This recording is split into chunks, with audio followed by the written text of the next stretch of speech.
Hey everyone, welcome to Slamfire Radio, episode 653, recording live May 6, 2026. I'm one of your hosts, Kelly. I'm Random Dave. I am Cowtown Tony. And Dustin's not here. Oh yeah, and I hear Adriel. That's what you get for interrupting me. We do it really well though, don't we? We did such a great job with Dustin last week. I just loved it. It was pretty awesome. It was getting so upset. But he doesn't really get upset. Anyways, how is everybody? Everybody's good this week? I mean, once we have a new government, I'll be better, but overall, not too bad. So, see you in 3 years? I hope so. Is that what you're saying? I'm hoping that, but I'm more thinking see you in 30 years kind of thing. Oh, thanks. Tony. Such a bummer. Can you kick Tony off too, Adriel? I appreciate it. We're gonna get. I was talking about it today. I was saying I feel like I'm getting to be the Trevor of the show now. Just hang up on people or just rage quit. I think we need to start doing. Someone's got it. Anyway, life is good. No complaints. Someone's got it. Got a job. Right. The sun was out today. It was a nice day. That's good. Played with guns a little bit, hanging out online with cool gun awesome. people. So, it didn't rain. Yeah. Snow. Okay. Well, since you're already doing it anyways, why don't you get into what we did with guns this week? And Dave, you're up because I'm not able to talk. I'm gonna clearly something. Clearly. Yes. I do better with alcohol. I did do an ORA, Ontario Rifle Association Ask Me Anything webinar on Monday night for mostly new members. Yeah, so we've been not doing a fabulous job of following up with our new members, and we noticed that we do have a bunch of people who joined, never came to an event, and then didn't join the next year. So we're like, well, that's weird. Like, why would that be a thing? And one of the things that we thought was, well, I mean, what we do, we shoot on military bases. We have a lot of new members who don't know anyone in the association. They just joined to shoot long range rifle. And it's pretty intimidating to, grab your guns, come up to a military base, go through the checkpoint on your way in, go to the match, sort of figure out what the heck you're doing when you've never done this thing before. So we decided to have these Ask Me Anything nights. So we'll do a couple a month for a bit and just see how it goes. We spent about an hour and a half on a Teams meeting, and we did a brief introduction to the ORA, sort of, what to expect on your first day, what you do coming out of the base, a little bit of safety stuff, who we are, how long we've been around, a little bit of our history, and then just said, ask your questions. And we had a bunch of our match directors on there. Dave Eisel was on there. Chris Wanton, Sporting Rifle, was there. Myself, one of our F-class guys, Gary, was there, and Avtar. And we just answered questions for people. So people had all kinds of questions. How do I get into this? What discipline would be best? What calibers are allowed? Tons of stuff. So we're making notes of everything. So we'll maybe do an FAQ of that stuff. But it was really good. We had 38 people show up, which is nice. I mean, more people than a lot of organizations have show up at their AGMs. So I thought that was pretty good. No, that's great. And I think it will pay dividends. I think people will stick around too. I think so. Yeah. We want people to be comfortable. We want to answer those questions, just make people come out to the events and have fun. And they pointed out that they've, don't show up at 1,000-yard match with your unzeroed 223. No, it's probably not a good idea. No, come out to 100-yard practice day and get this unzeroed and figure it out, and then work up to the longer ranges as your skills go up. Yeah. So it was really good. It was really fun. Yeah.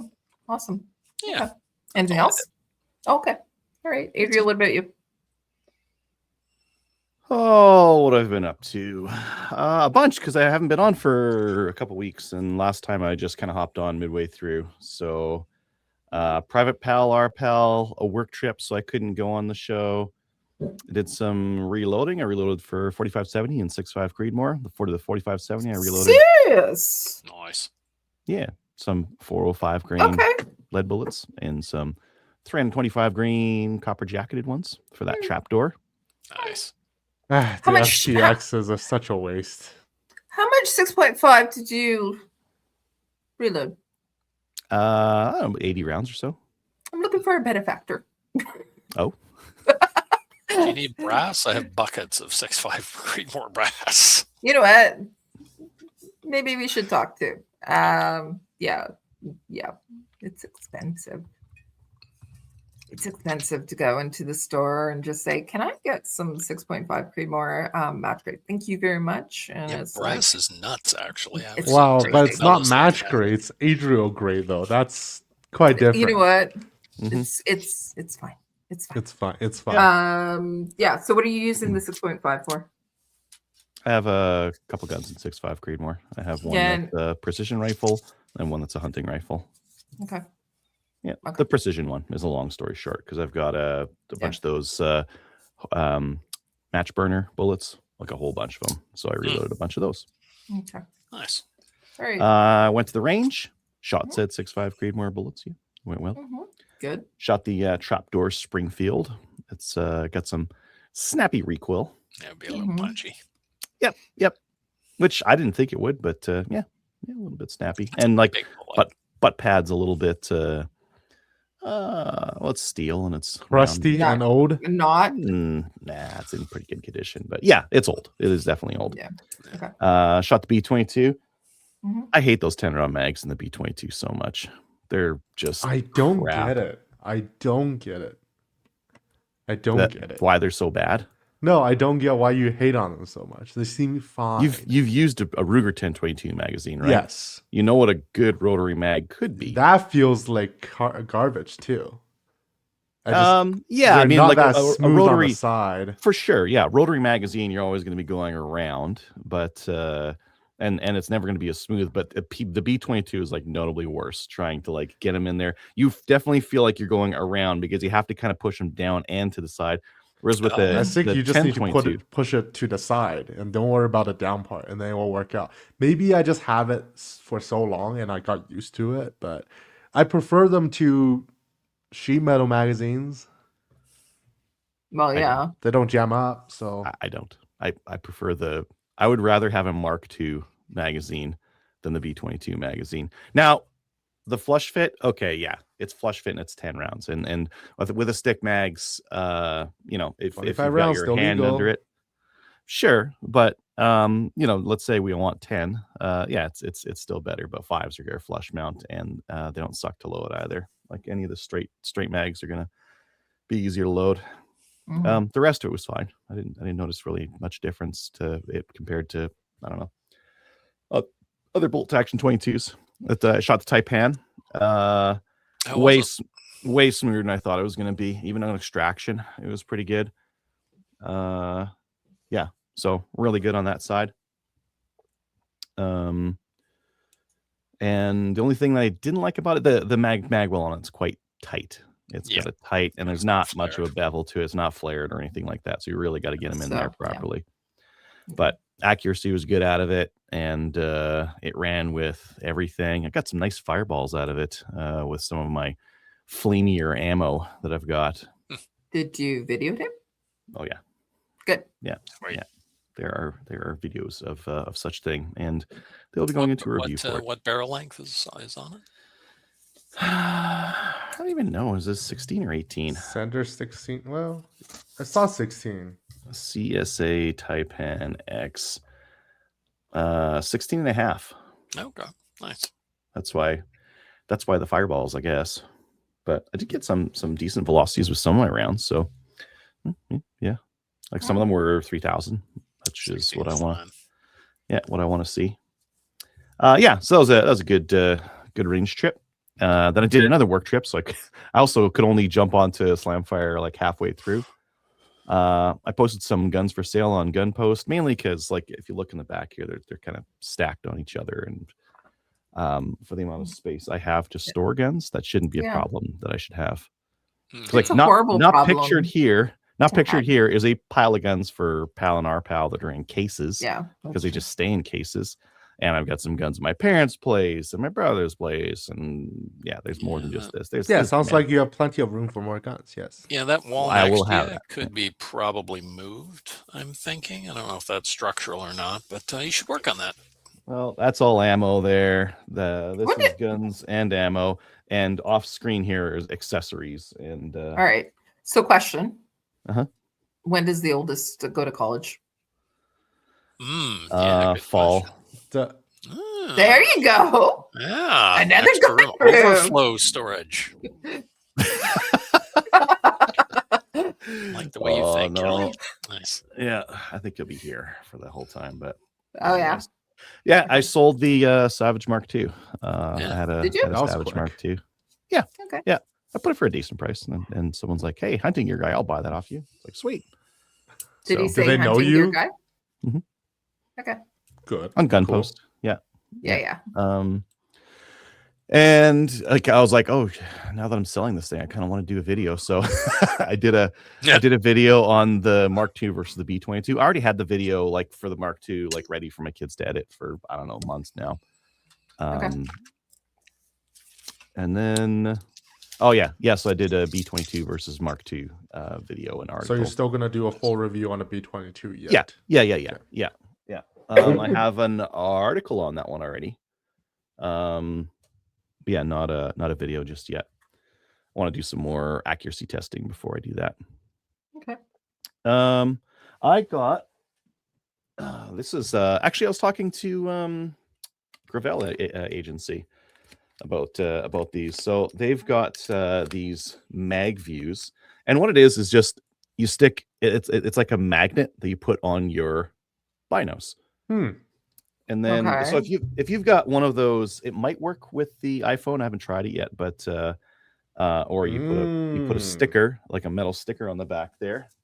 And then the idea is the sticker holds it on there. Yeah. And then you can use your phone through the binoculars out. Neat. And yeah, it works. That's fun. Good feature. Yeah. And it's like I've used the phone scope ones before that like clamp onto the eyepiece and they have like the phone thing sticking out. They're quite bulky. Like if I didn't point this out to you, you probably wouldn't even see that it's got this thing on here.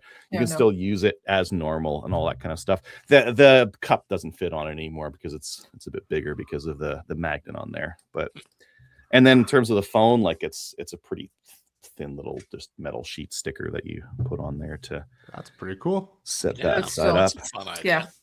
Yeah. And I was like, well, out of this thing, I've only got like a 3x zoom, and it's not a very good zoom. This phone's like 5 years old, so I'm like, maybe I should update my phone at the same time. So I did that. I bought a new phone. I got a Pixel 10 Pro coming. Oh wow, you left Samsung. That's impressive. I don't care which one. They're the same to me. I don't really. Except it's not Apple. I won't have an Apple. No. But fine, whatever.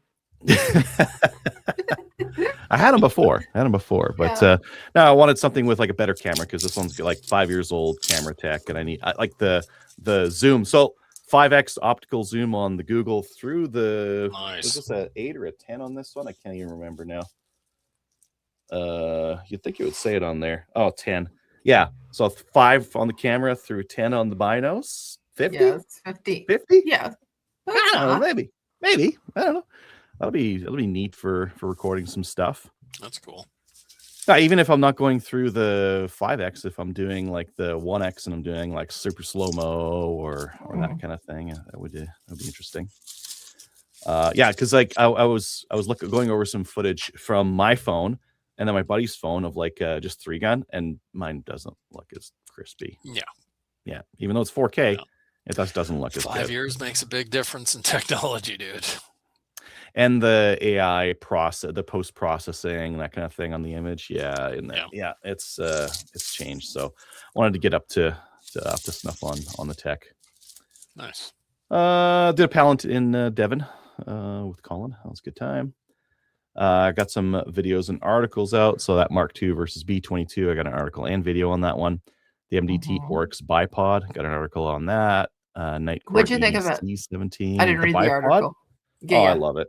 Yeah, it's like I use the can't feature. I like the can't feature. So Yeah. yeah, I had it out at the range. Okay. What's the price again? Was it 100? It's around 150, isn't it? Yeah. It's cheap. Yeah. It's not bad. Oh, It's that's cheap. not bad. Yeah. Well, yeah, when like if you look at the like specifically for this one with the quick detach on the sling stud, this one is quite a bit cheaper than the Magpul one. The Magpul one that's got this feature is like 189-ish, somewhere around there. And this one's 140, 150. I can't remember. I wrote it on the article. I think it was 150 when I looked it up. And I do like this It's a cam. basic. Like this cam lock here is nice. Yeah, Yeah, it's basic. It's not like a heavy duty Atlas or anything like that, but just quick and like the though, really. Yeah, quick and very easy to just slap on a rifle at the range. Just like press the button, put it on the rifle, close it, and it's up. And you don't have to leave it connected where it's like real bulky in the bag or the case. Because if you have like if you try putting a bipod inside the case, it takes up a lot of space, right? It That's does. sideways, yeah. And then because I primarily use soft cases, those 3-gun or the 2-gun cases. So I want they need to be able to fit in there. So I don't want something that's too wide. Being able to just like rip that off and put it on again afterwards quickly is kind of nice. Yeah. Very cool. Yeah. I signed up to volunteer for a Women's Day at Chaz on May 30th. I saw that they're having a Women's Day. That's awesome. I shared it as well. So if anybody's looking for details, you can go to our website or you can our social media or mine. Yep. Yeah, that'll be neat. I have no idea if I'm gonna be on like the 3-gun or something else because I think they just move me where they need me, kind of a thing, and I'm quite happy doing whatever. Like just before the show here, I put an order in for some SFR stickers, a whole bunch of them, 1,000. So you guys will be getting some stickers soon.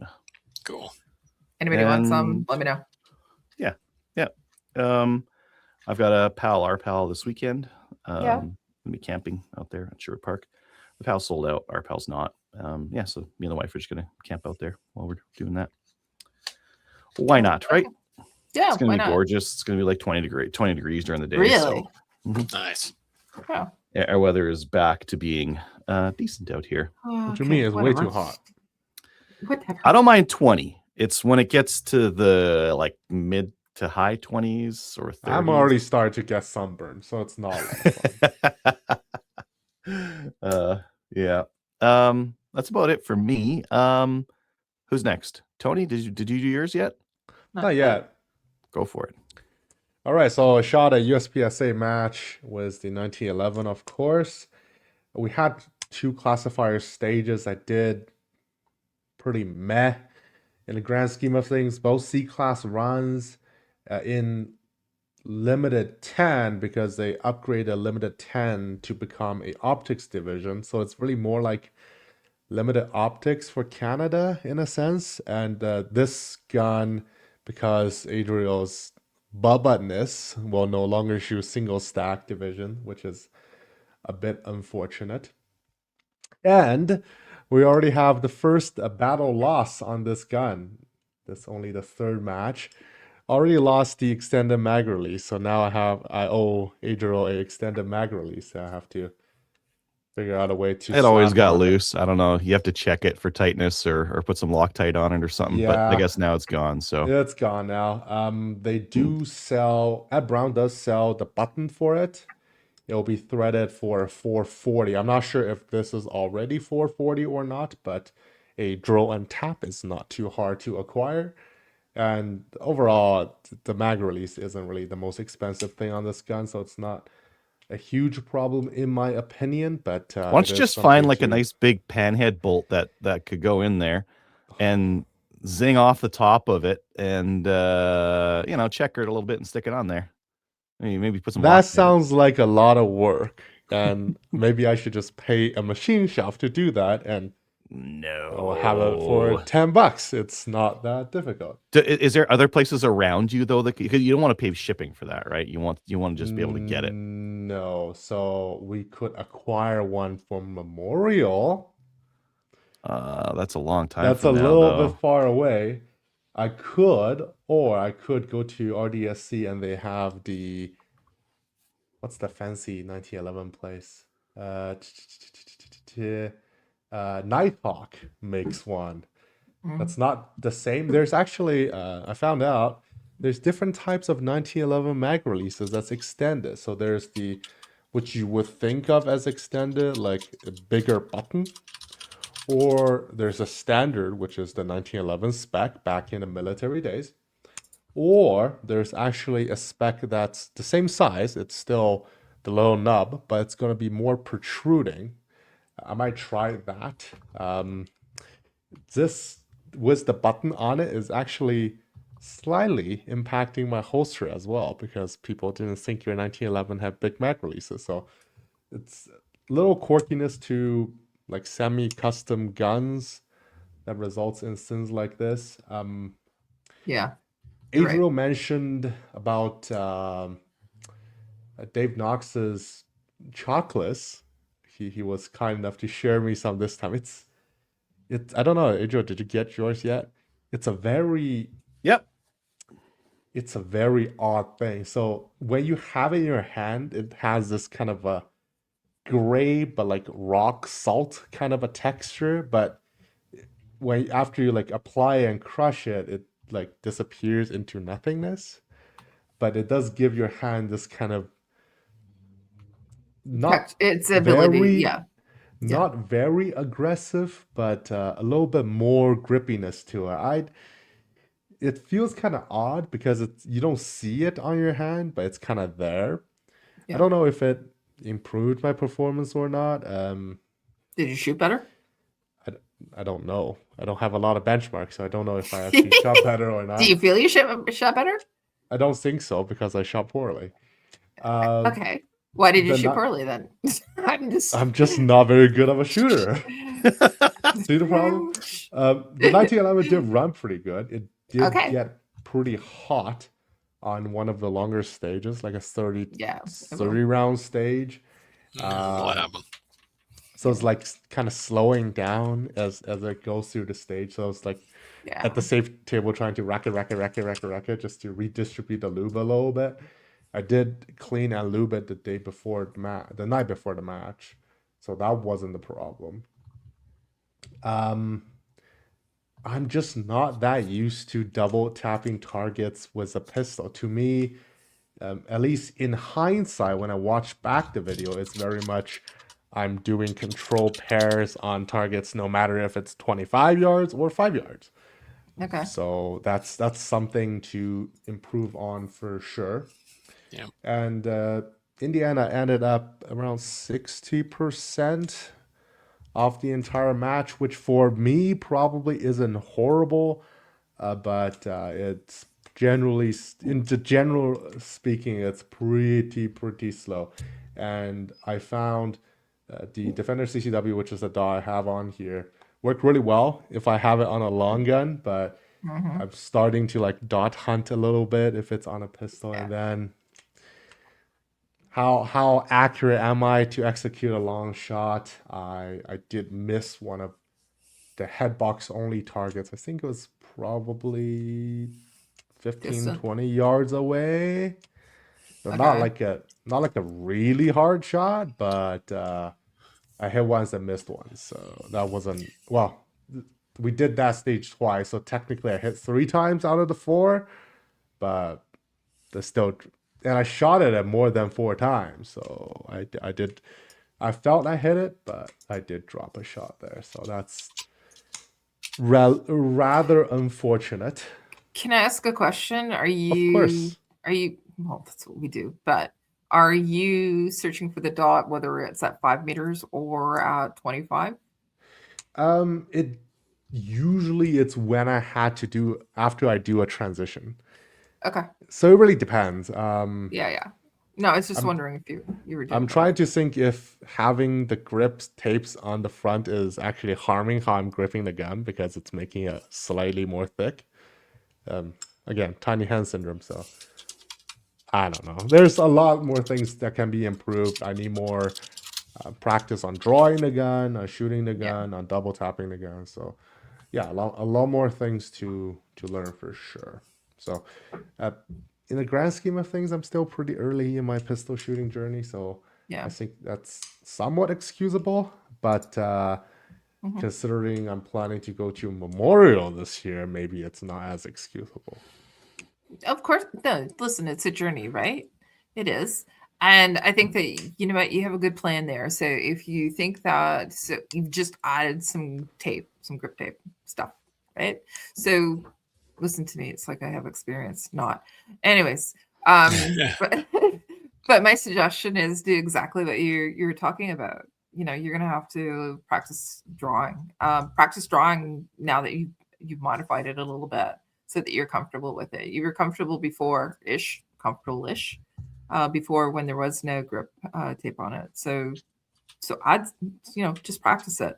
Then you'll become more comfortable with it. And that also will lend to the fact that comfortability means shooting better. It just does, right?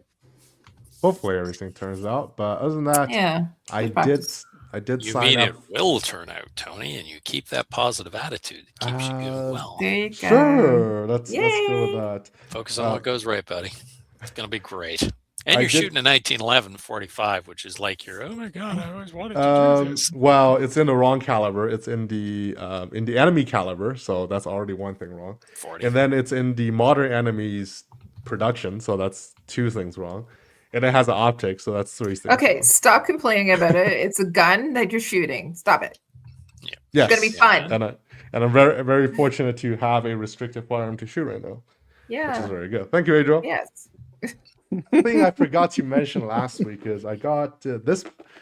This is the MTM box for shot shells, which is like, honey, you don't reload shot shells. Why would you need a box? Because usually when you have shotgun rounds that come in a box, what happens when you don't finish the box? They're all slushing around and they're making a huge ruckus.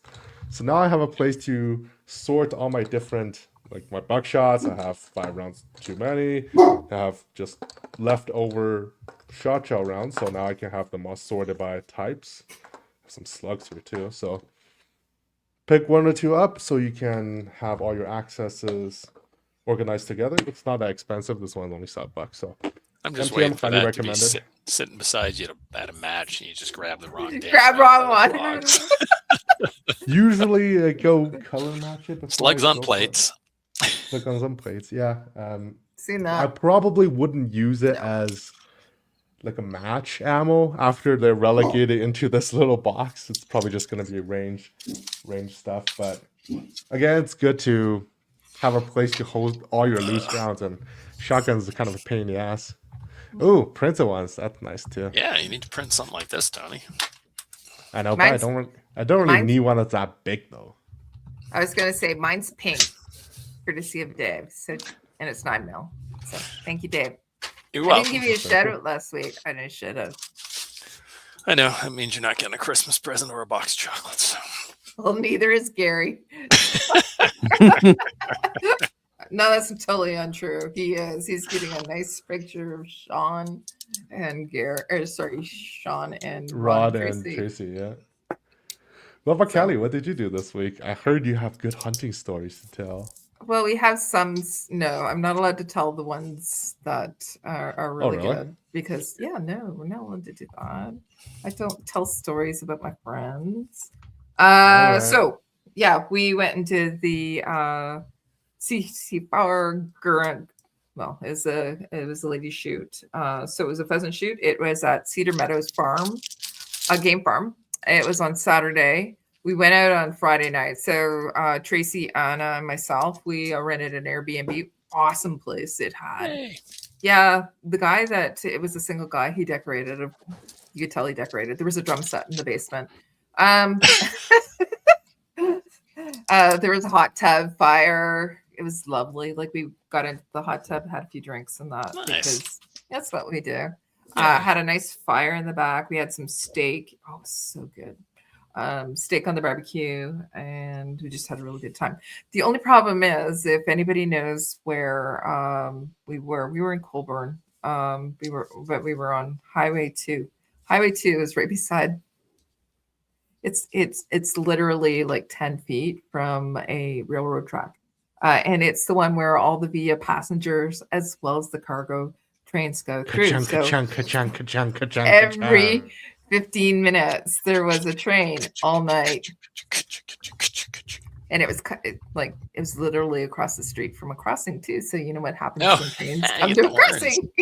Nice. Ding ding ding ding ding ding ding ding ding ding. So we didn't get a lot of sleep. But it was a great time. We got up in the morning. We headed out. There was a little bit of an issue 2 nights prior to the hunt. Anna has been in communication with Cedar Meadows, and the reason is because she runs her dog Hope through there. She got her Hope is a GSP, or German Shorthair Pointer. She got her dog through there, but she also runs and trains her through there. So she was in communication with them. There was a horrible accident. There was carnage, apparently. There was a predator that got into the pheasant coop and just killed every last one of them. So we didn't know what we were going to do, whether we should cancel or not. But I had reached out to everybody that had signed up and advised them that they were able to cancel if they wanted to. However, we were substituting the pheasants with Hungarian partridge as well as chuckers. I was thinking you were going to say chickens. No, chuckers. Not even chickens, just yellow chicks. So you just put in one of those play launchers. Yeah. Ching. I really like the hunt. I have to say it because chuckers are a little bit more spirited than the pheasants. I've never hunted Hungarian partridges before. They're a lot smaller, a lot faster. We had some issues the morning of as well.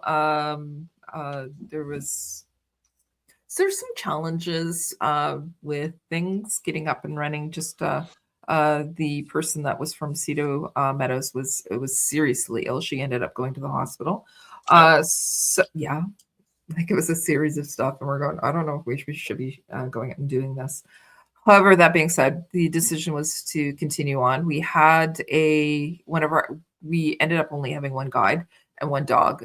Dog's name was Maverick, and the guide's name was Craig. Really fantastic, experienced as well. Maverick was a black lab. He was a flusher. Obviously, he wasn't a pointer. He knew his stuff, and he really did a great job. And it was a good hunt. We had a couple of ladies that canceled last minute, 2 of them. So we had limited it to 5.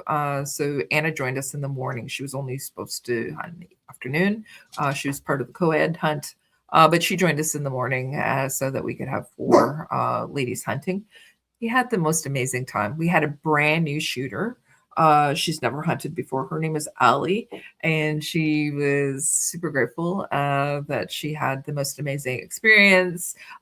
She's officially part of the CCFR family now.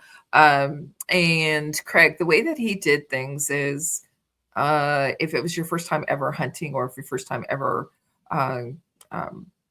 pheasant or partridge in this case, hunting, and first time you ever took a partridge or a pheasant, then we stop everything and you have to kiss the pheasant or the partridge. So everybody, and so he was saying to me, well, it's your turn. I said, no, I've it's not my first time. And he goes, kiss the bird.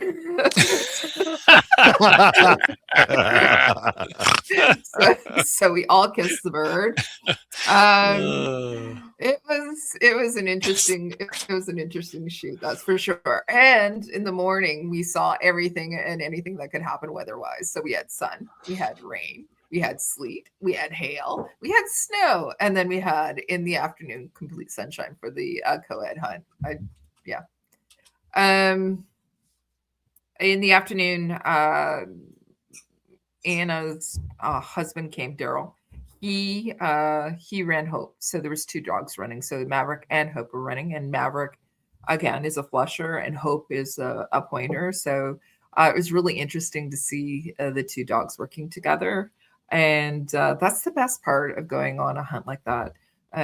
Just seeing the dogs work and how amazing they truly are. And afterwards, Craig was talking about it was a really good day, and it was a really good day for Maverick. But he said Maverick that night had the best sleep ever because he literally ran, I think it was a total of 8 hours, like Oh, 8 wow. hours back and forth and running and running and running. And those, it was a nice crisp day. So that meant that the birds were active, right? We were talking about runners. So it is a hunt and it's on private land, but the when the birds are put out, the birds are placed in certain areas, in bushes and under trees, etc. And typically the birds will stay, or we hope that they will stay, and then the dogs will flush them out.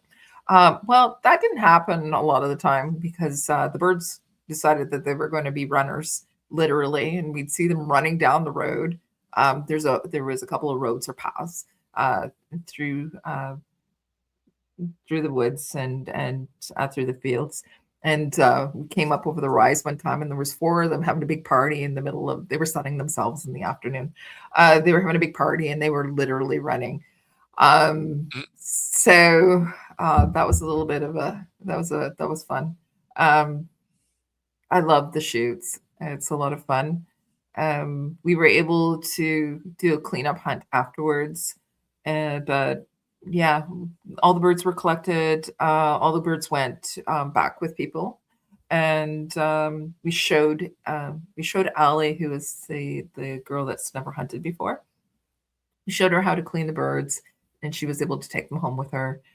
She got the majority of the women's birds, just because we wanted her to actually have them. But I didn't return home with anything. I don't know how it happened, but I said to Anna, I said, "Hey, can you take these home and clean them for me? And you keep the majority of the meat. I'll just take 1 or 2 breasts, and I'll take the feathers too, because I use the feathers." So she's going to end up cleaning them for me, or she did clean them for me. Way to go, Tom Sawyer. I'm going, this is actually pretty cool. I can get somebody to do all of that for me. But anyways, we took my role and responsibility in the afternoon is to take pictures. I took pictures in the morning too. But we got some really good pictures of everybody hunting, and it was the best time ever. So yeah, we're going to be planning more hunts in September, probably. We're looking at a date that'll work. And then also next spring as well, because we had a lot of people who were interested who didn't actually get in before we sold out the co-ed hunt. And then we had some more girls that are asking afterwards as well. So we're going to have more hunts. Sunday morning, I got up nice and bright and early and headed to the range here in Kingston. I was able to do the new member orientation. So we brought in 15 new members. We're going to be bringing another 15 new members on the 24th as well, but I'm not going to be there because I'm going to be at the AGM. So I was able to do probation shoots for 15 new members, and I got some probation shoots lined up as well for next week. And then I signed up for going to be happening in July. So because new people are coming in, they need to do we're still doing them. The handgun ATT course for the club. So I'm going to be doing that on July 5th. Has the demand ever went down? It's been like No. 4 years now. You would have thanked the. Well, I guess Their club requires it, Tony. The club requires it. So the club, right. the club likes it, and the reason the club likes it is just because, again, right, there's the liability. You can say this person was able to do this and prove that they were safe. They were able to get all 10 shots on an 8x11 piece of paper at 25 meters. Actually, we get them to shoot at 10 and 25 meters pistol. Mm-hmm. People do that, Tony. It's a thing. Mm-hmm. With that optics. I don't think I shoot can them at hit. 100 sometimes. What? You don't think they'll Shoot hit? them at 100 sometimes. I don't think I will hit. No. We get them to shoot And at so 10, you cannot. truthfully.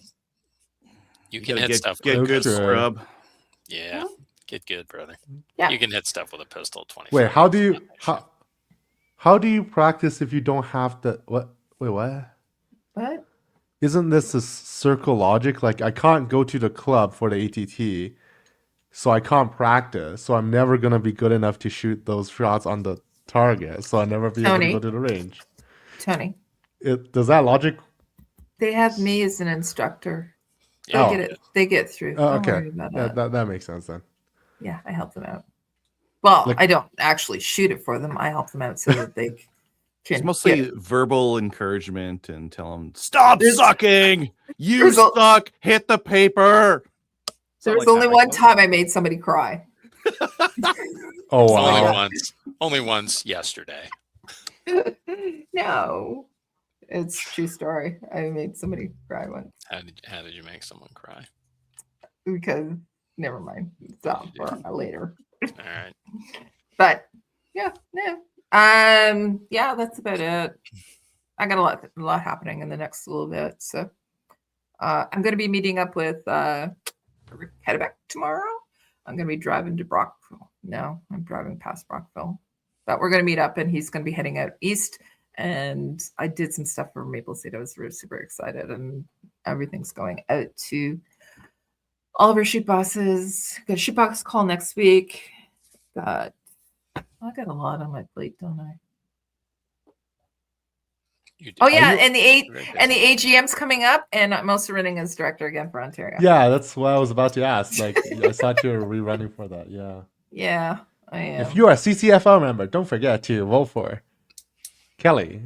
There's 2 spots open. So I do know that Derek Gallen, who is currently right now is the RFOC for Southwestern Ontario, did a great job. Him and his team again. Huge shout out for Waterloo, the rally and planning and all the logistics. It was awesome. And so he's up and running for it too. So hopefully it will be Derek and myself. There's one spot that's available for 1 year and one spot that's available for 2 year. The 2 year one is mine. The 1 year is the director from last year who was elected, but he stepped down. So yeah, that's it. Go vote. Don't know when the voting's coming out. Should be coming out soon. Vote often, vote well. I was talking. Who I was talking to the other day? I don't know. It was the lady who just got her pal or something. I don't know. Anyways, I was talking to them and I said, yeah, never Joining mind. CCFR? No, Listen to Slamfire Radio? I did. I listened to Slamfire. I Excellent. handed out cards for Maple Seed. Said, "Come and see me." And then I actually. Oh yeah, it was about the template of the ranges. So we reviewed each range, right? And the template and 50 BMG was on the list. And I said, "Well, you're not allowed to actually do that." And somebody said, "Well, I want to be able to shoot it." And I said, "So who are you going to vote for in the next election?" I was pressuring people. Well, I'm okay with I'm that. pretty sure 416 Shy Tech is still legal. 375 Enabler is still legal, and I think that's beyond a 338 Lapua. It is. It's Template 95. group, It's right? 9600, but it's still not a 50 cal time. Right, but I your want to range fire has to be- 50 cal and then saying, hey, the government still lets you fire this stuff is not the same as firing 50 cal. Fair Yeah. enough. But I'm just thinking your range have to be certified for it. I don't think the APRA group complexes like any of us is. I have 50 250s. rated. I shoot them at the range. They are black powder, aren't they? They are muzzle loaders. Yes. They're not 50. Just carve 50, John but- Bonus Browning on the side of it. Mhm. They're not banned. 50 BMG. No. No. No. Although they're beautiful guns to shoot. I have some stamps. I should put BMG after it. On Yeah, those things. beautiful You should- muzzle loading gun. There you go. Yeah. Done. Yeah, you should put stickers on them. And that's it. So I regaled you with that. I got some great video of Tracy playing the drums. It was awesome. Nice.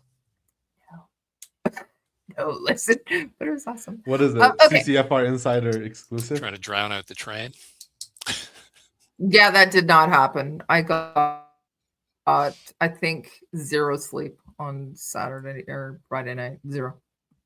Dustin's not on the show tonight. Why the hell isn't he on the show, by the way? Then why the hell were we doing it at 9 o'clock? I'm Meetings. saying hell a lot, but Well, yeah, because originally. Shawn was going to. There was the potential. Anyways, Anyway. just Okay, going. whatever. Let's go. Upcoming Events? events. Yeah, so you're up there. Yeah, I talking got with- some training, PAL, RPAL. May 10th, I'll have an RPAL. June 13th in Devon, we'll have a PAL. June 14th for RPAL. June 20th at Sherwood Park for a PAL. And then June 21st in Sherwood Park for an RPAL. RPAL again? Yeah. You're doing them I thought you were doing them every 2 months. It looks like you're doing But it. the Devon's separate. That one can It's just private?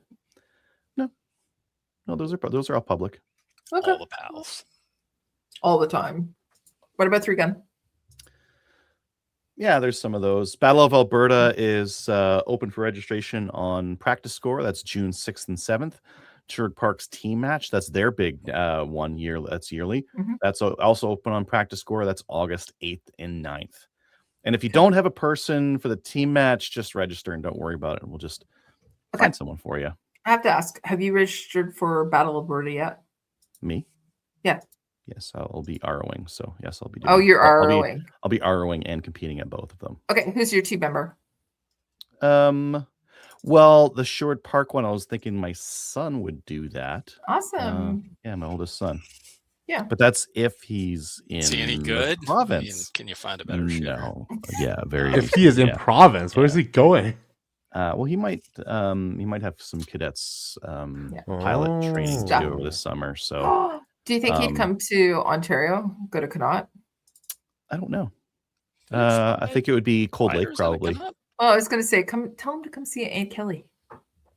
Yeah, come on out to Borden. We'll hang out. Probably go to Cold Lake. That's where fighter jets go. That's where they do the fight. Okay, fine.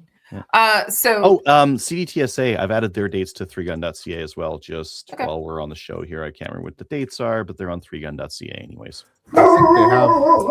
Okay, that's my dog.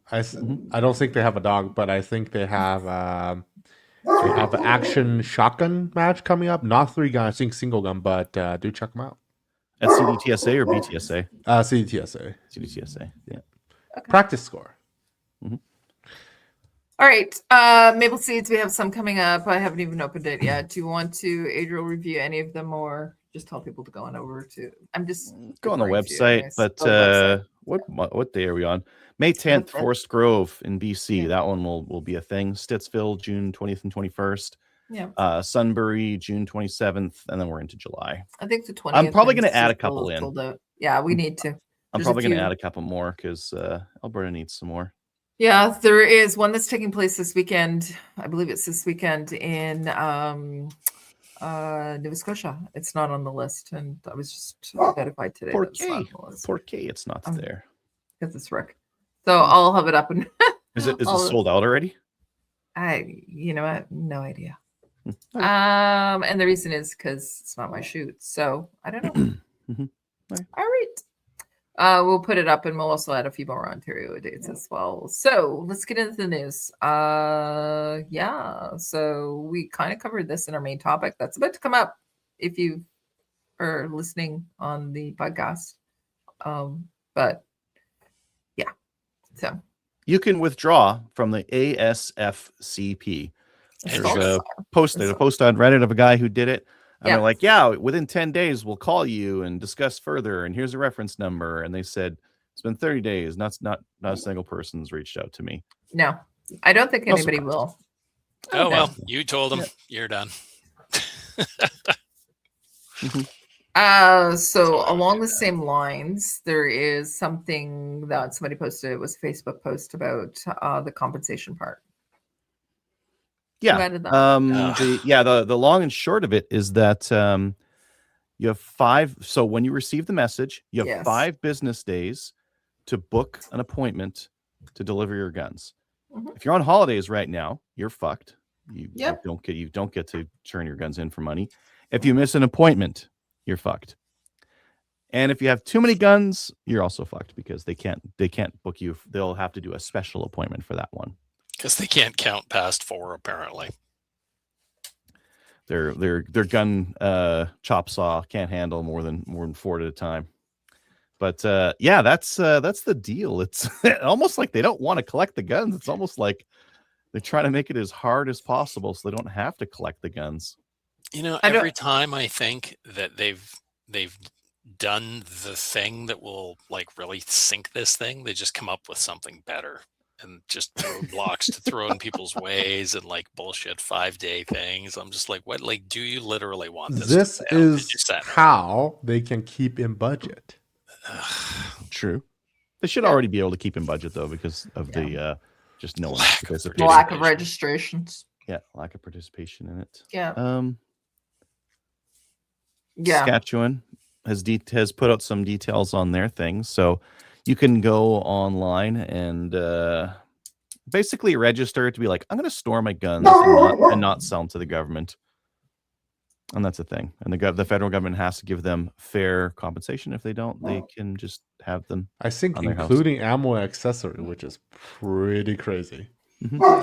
I think the hilarious thing about this is we know damn well that they will never ever pay fair value for anything. So this is effectively just in perpetuity. It's great. Do you know who's determining fair market value? I will accept $1 million for my AR-15. No, I'm saying who is determining the actual fair I'm market value? determining it. $1 million No, each. but No, it's on the part of this. government It's the side. government. Polly's determining the Oh, value. yeah, of course. Okay. Okay, neat. But if you're in Saskatchewan anyways, you're not getting any money. So And you can't hand them in anyway. So That's correct. Yeah.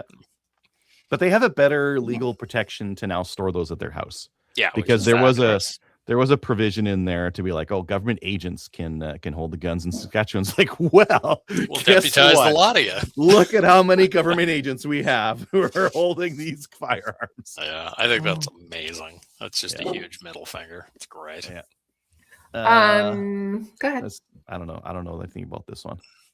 Yeah, that one is most unfortunate. You'll have Well, to what talk it- to me, though, Yeah, because- you're gonna have to give so- us a little bit more info than that, Dave. Yeah, so there's a dude named Kendrick Bartling. He is what was he? He was a major. Yeah, he's a major used to be a major with the CAF. Well, probably isn't anymore. No. I guess he No, he's probably not. still is now, but he won't be. So he was a Queen's Medalist, which is the highest marksmanship award in Canada given to military members for winning CAFSAC, which is the highest Canadian military shooting competition. He won, I think, 4 times. He's an avid firearms collector, and he was down in the States. He'd taken a bunch of his guns down there because dude likes to shoot. So he brought his guns back, but he brought guns back that he shouldn't have brought back, that he picked up at the States. So they ended up searching his stuff, found a bunch of receivers, found 2 pistols, forced reset trigger. What was it?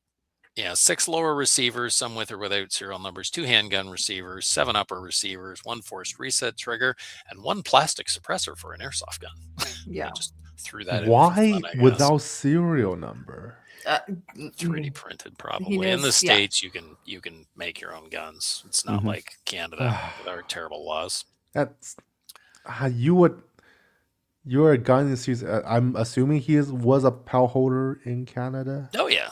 He's got all his guns. Somehow legally. He took his you- personal firearms Like down. that doesn't make sense, but okay. He's a collector. Unfortunately, he got caught coming back. I'm not concerned that this dude owns guns. That's fine, whatever. But unfortunately, he got caught smuggling guns back. Pile of 22 mags in that photo too. I noticed. Yep. Yeah. So Well, training, they lay it out. Training Gotta- 22s. They got to put everything Yeah. that looks scary. Yeah, so he had a 22 upper there, I guess, somewhere. But yeah, he got caught bringing back prohibited uppers, prohibited lowers, unregistered handguns, plus all his own stuff. So that sucks. Pistol brace too. He just didn't put much thought into it, I guess. No, I'm going to say that he Yeah. did. So Yeah. the stuff that he brought in was fully prohibited, and Yep. Really cool. it was Looks really fun. cool. But he knows that he's not allowed. Wasn't to supposed to have it. Yeah, wasn't supposed to have it. So he is in a bit of trouble. So they did mention that there is absolutely no suggestion that he intended any criminality, like wasn't planning on selling the guns illegally, nothing. This dude was just bringing them back for his own collection. Yeah. I think, given Don't who do he that. was, it is history. Don't do that. Don't get caught. Like, Well, Okay, there's 2 keep going. differences: don't get caught and don't do it. So yeah. Okay, next thing. H- HRS, they're that shutting down. sucks. yeah, Yeah. That That's summer they were pretty summing sad. up. HRS is being shut Yeah. down. Yeah. They they mainly made like restricted stuff. They had some precision stuff, but not a lot of it. They were wrapped too much.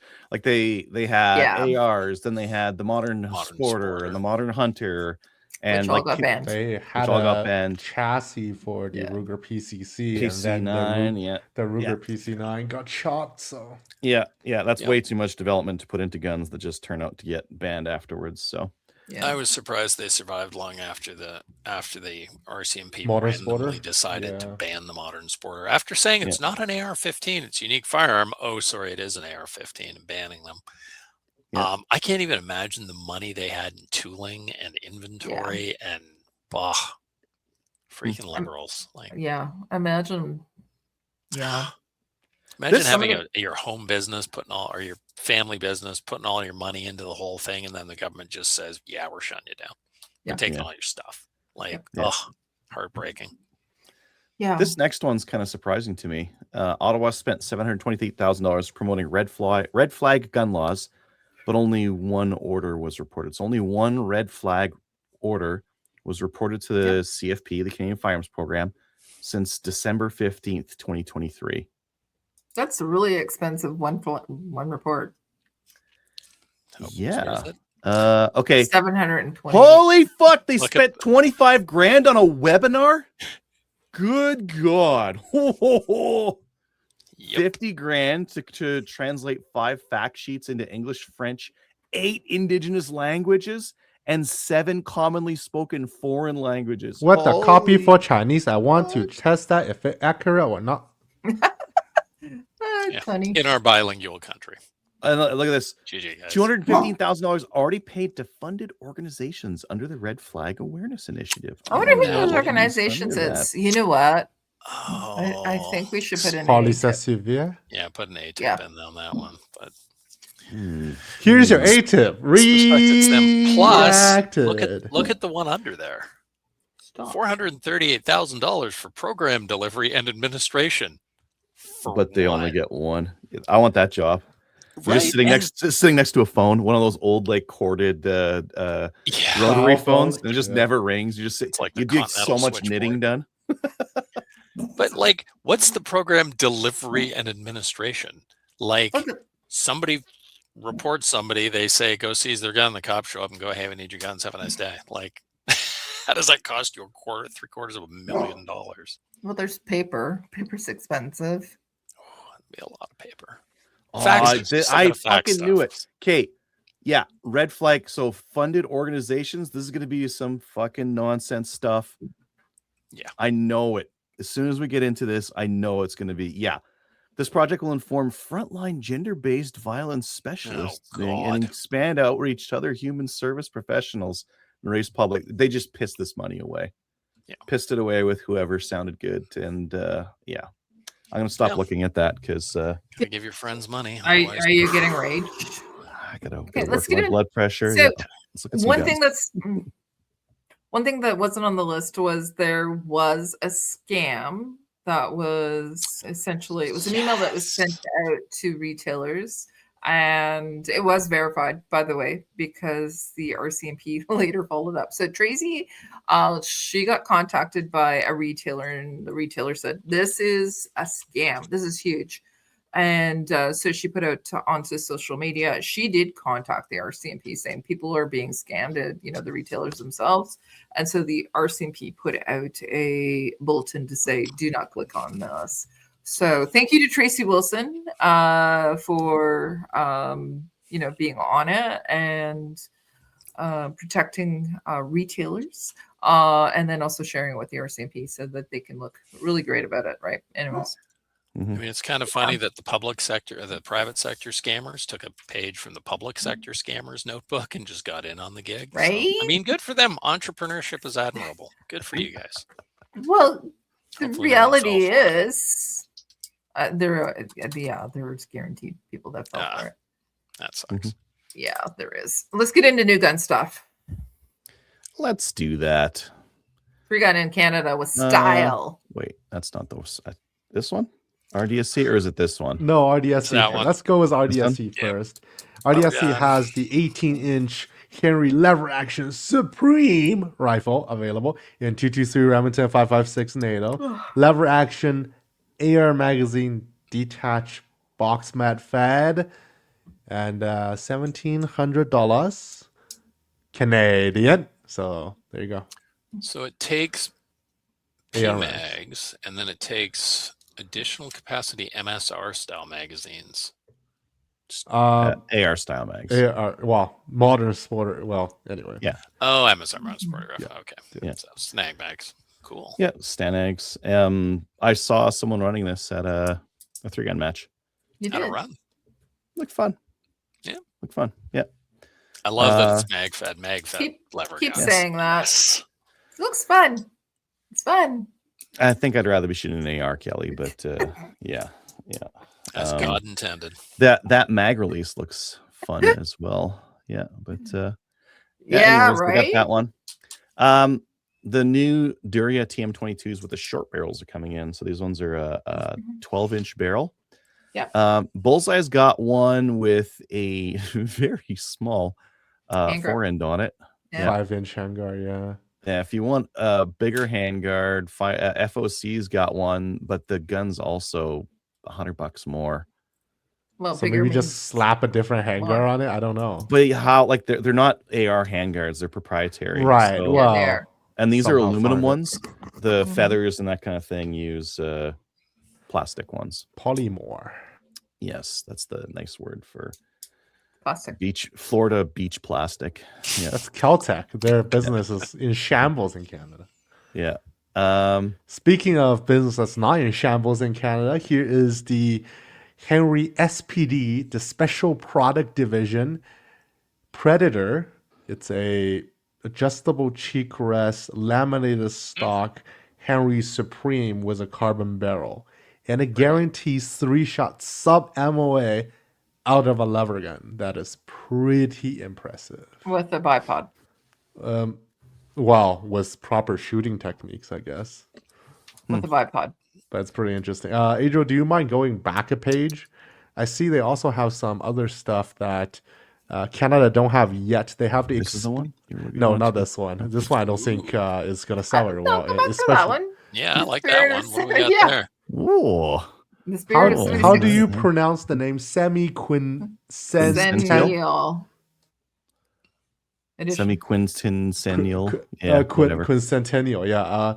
So they have the Henry Supreme lever in 450 Bushmaster now. That's interesting. They also have a new set of Explorer series carbines. That's, did I just say carbine? That's not like me. That is Cerakoted in burnt Pretty. bronze with wood, so a little bit more utilitarian of a finish. Usually you will get their guns in blue finish. Adriel, scroll down, please. Thank you. They also have the SPD Cruiser rifle with the crazy M-Lock forend and polymer Carbon fiber barrel. synthetic.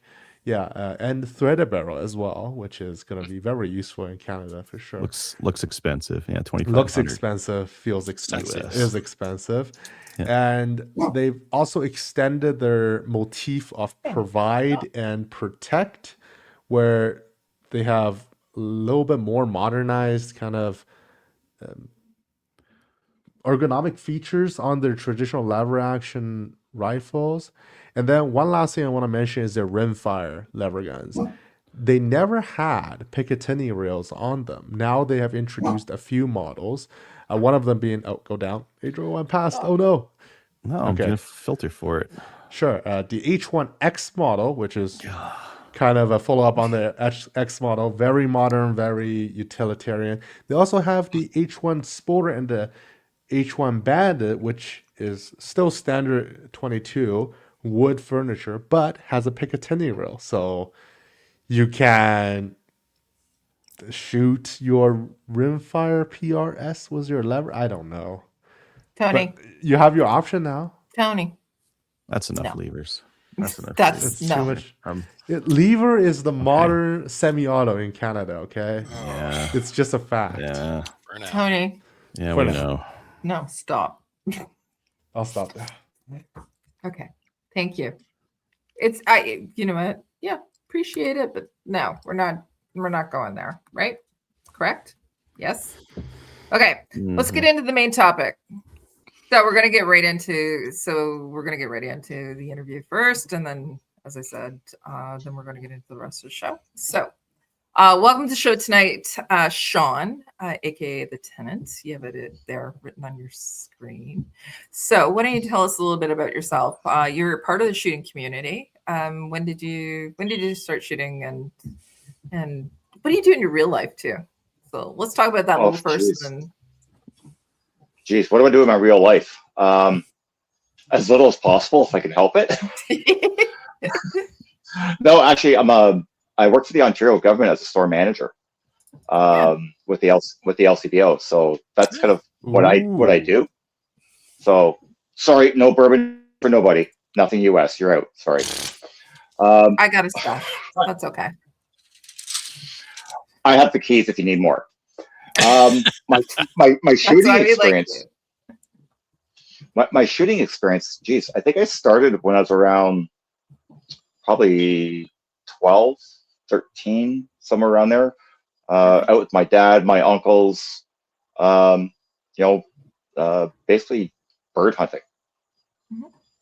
That's kind of like what kind of really got me into it. Mm-hmm. My nickname is Tackleberry. So if you know the movie Police Academy, nice. That's been my nickname since I've been quite young, because I've been around firearms my entire life and been an enthusiast with them, regardless of my disciplines. I love to shoot. Awesome. Yeah. So anybody that's listening, like, we do this via video, but we also do audio as well. People may be tweaking a little bit by your voice. They may say, "Oh, I know that voice. I don't know where I know that voice from." Where do we know your voice from? What hath made you famous? What has made me famous? I didn't make myself famous at all. Someone else made me famous. And that would be our wonderful public safety minister, my landlord, Gary Anandasangaree. Right. Oh, is he your agent, or? No, I rent property from him. Yeah. So you literally rent from the public safety minister. Yeah. The other thing that people should be aware of, or that's why I said they should recognize your voice, is there was a leaked audio tape that was leaked to the public about, the gun confiscation and Gary's thoughts on it. I'm calling Gary. Yeah, first name thing. It's cool. He wouldn't mind. So, well, I'm on a first name basis with him. So, but yeah, absolutely. Still? Well, he won't take my calls. He'll talk to my wife, but not me. Yeah, he no longer wants to talk to you. Well, I think he's afraid about, I might catch him telling the truth again. I think that's probably one of the biggest things he's worried about. But yeah, it's unfortunate when that happens. Well, when you catch a liberal minister telling the truth, and then try to backpedal on everything. But yeah, you're right. But yeah, Gary and I were just talking about an issue that I had with him on the property that I own. And that was a fairly lengthy conversation. And I was recording that conversation just to hold his feet to the fire should he not do what I had asked him to, and really what he's responsible for. And then all of a sudden, out of nowhere, and he knows I'm a firearms owner. He knows I reload. He knows everything about me because I've known him a good number of years. And he just comes out and says, your place for stuff. Well, like, he doesn't have access. I mean, he's never come into the house, so he doesn't. I mean, he knows I have a safe and a couple other small safes, so he's aware that I'm a firearms owner. But he just basically had come out and said, "Listen, I got to tell you something." And he went into this 20-minute plus conversation with me, which really I didn't realize until after the fact of really what he was saying. one of the first things he said to me was that, by the way, we're coming out with a buyback. I think it was this coming Tuesday. And this was on Sunday that we had this conversation. And when he says, like, I'm coming up with a buyback, I'm like, okay, we all kind of knew it was coming. We just didn't know when that shoe was going to get dropped on us. And then we had this other conversation about, you know, it's not going to have any effect on public safety because you and I and everybody else that's in the firearms community, whether you're a sports shooter or a hunter, a collector, whatever discipline that you want to be within, it's going to have any meaningful impact on public safety because you're just targeting people that are low-hanging fruit, that you know what we have, where they are, and you're going to come after us. And he agreed, as well as we talked about the whole compensation program or confiscation program, where he admitted that you're not being compensated for any of the parts or the accessories that you've added to whatever firearm it is that you're holding. He admitted on numerous occasions that we're going to get ripped off, that you're not going to get fair market value for your firearm. You're going to get zero compensation for your components to go along with it. You're not going to, basically this thing, we're going to rip you off. And it was really interesting when that conversation was going on. I said to him, or sorry, he said to me, he goes, I said, like, you owe me, like, this firearm's gonna be like $1,200 or $1,300, $1,400, whatever it was. And I didn't know what the value was off the top of my head. It was like $1,200.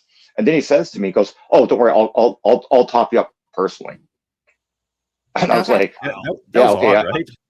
I odd. Like, here's the public safety minister saying to me, knowing I'm a firearms owner, yeah, I know I'm gonna rip you off, or the government's gonna rip you off, but don't worry, I'll top you up personally. And I was like, okay, yeah, great, I appreciate that, but that's not the point. The point being is you're ripping off 2.5 million plus Canadians for firearms for people that are not the problem. So, and then it was really, yeah, go ahead. I had a question. So when he was having this conversation, it sounds like he decided to introduce the topic to you because, again, you were talking about other things that were taking place in your rental unit, but he brought it up. Is that correct? Oh, absolutely. He came. The very first thing he said to me goes, "I got to tell you something else." Okay. And the next words out of his mouth was, "We're coming up with the buyback on Tuesday." So like, he let you brought know the conversation before it was announced.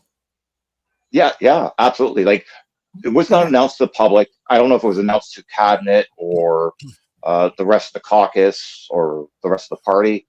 I don't know. But for him to tell me they're rolling out this program before it was actually announced to the public, great. I appreciate the insider's information, but is that the right thing to do? No, because it's privileged. I'm just saying. Yeah. Well, I would think when Gary, the public safety minister, is telling me confidential, in my opinion, information prior to being released either through a press conference or cabinet or whatever, however it goes through. Yeah, it was shocking. Definitely shocking. My first instinct when I hear you say that is that maybe he just couldn't stand facing you without telling you that he was about to screw you over. Like, maybe it was like oh God, what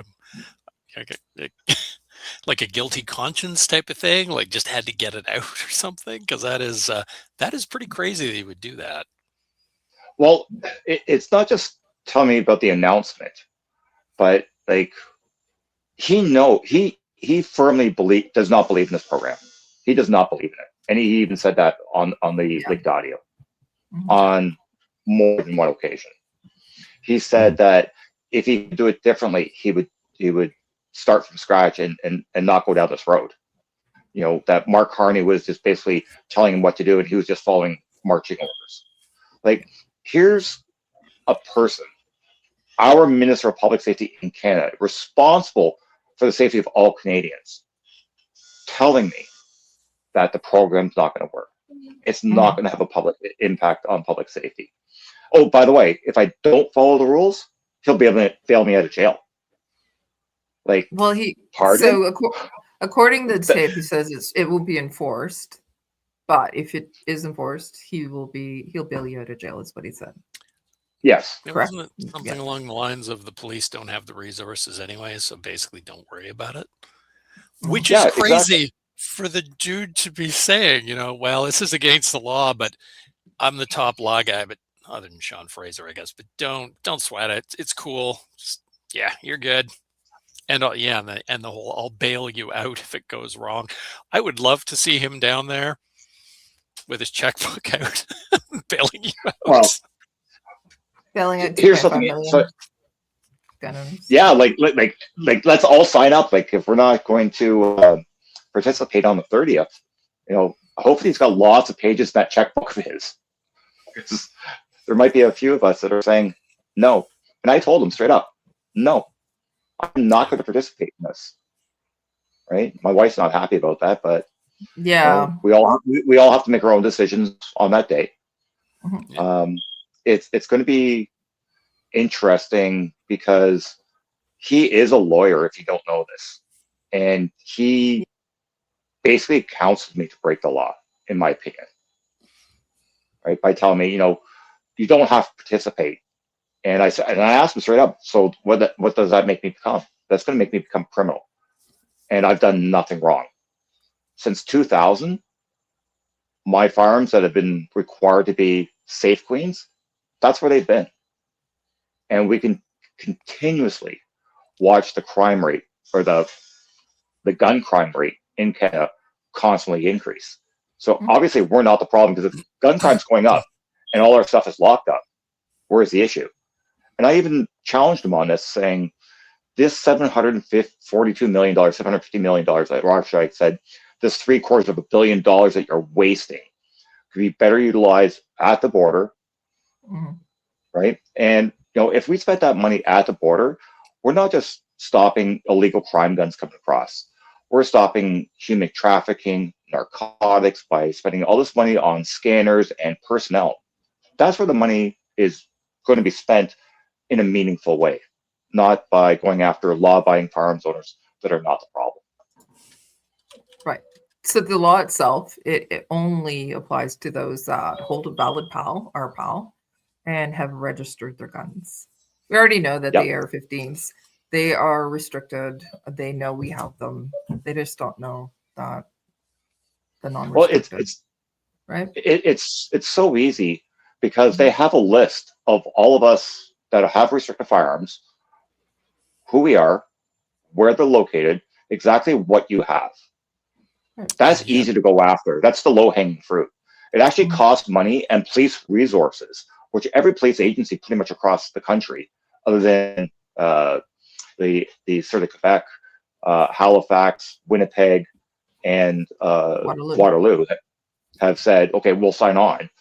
But if you have 98% of the police forces across the country saying, no, this is not going to have an impact, it's wasting our members' time, right? It actually costs money to actually have criminal investigations for these police officers to go after the actual problem of illegal firearms. Right.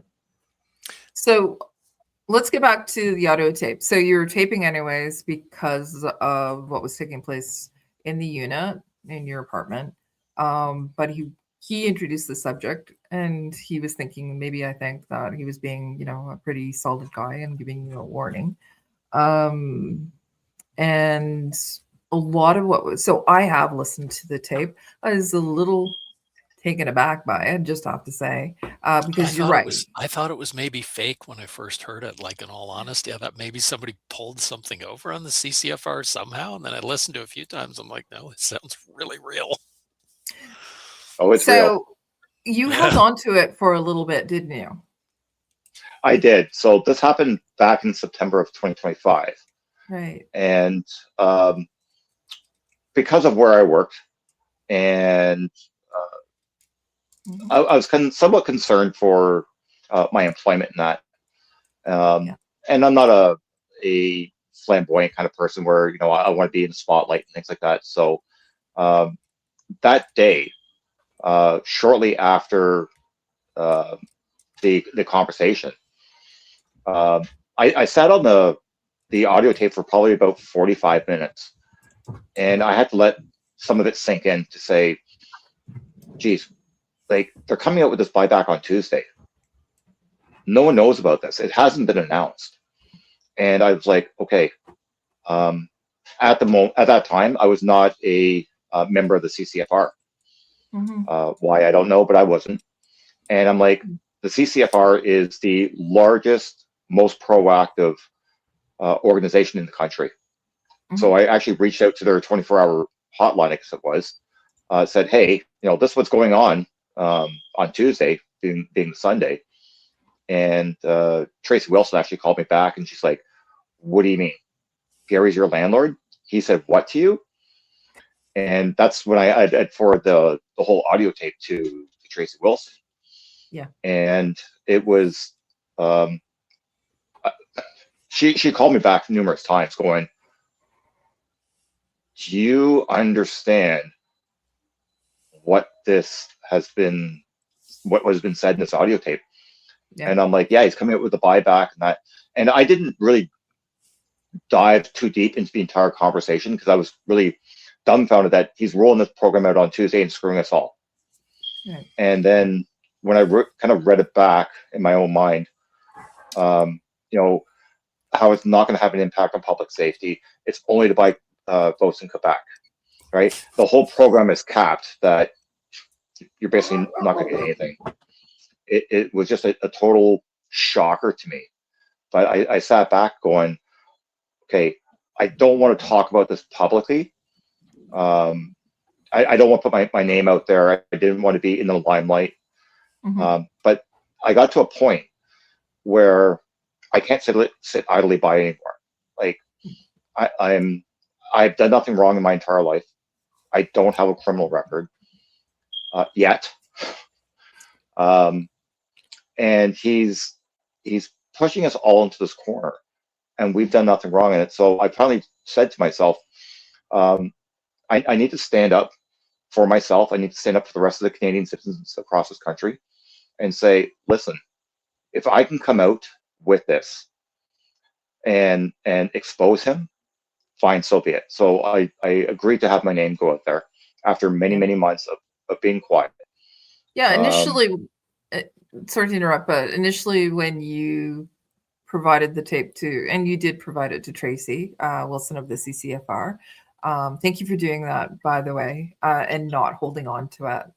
I think it was incredibly important. It is also pivotal. It was a really important part in a snowball effect and it's still happening, right? So you've mentioned the fact that, a lot of municipal police forces, a lot of our provincial governments have said they're not going to be participating in it.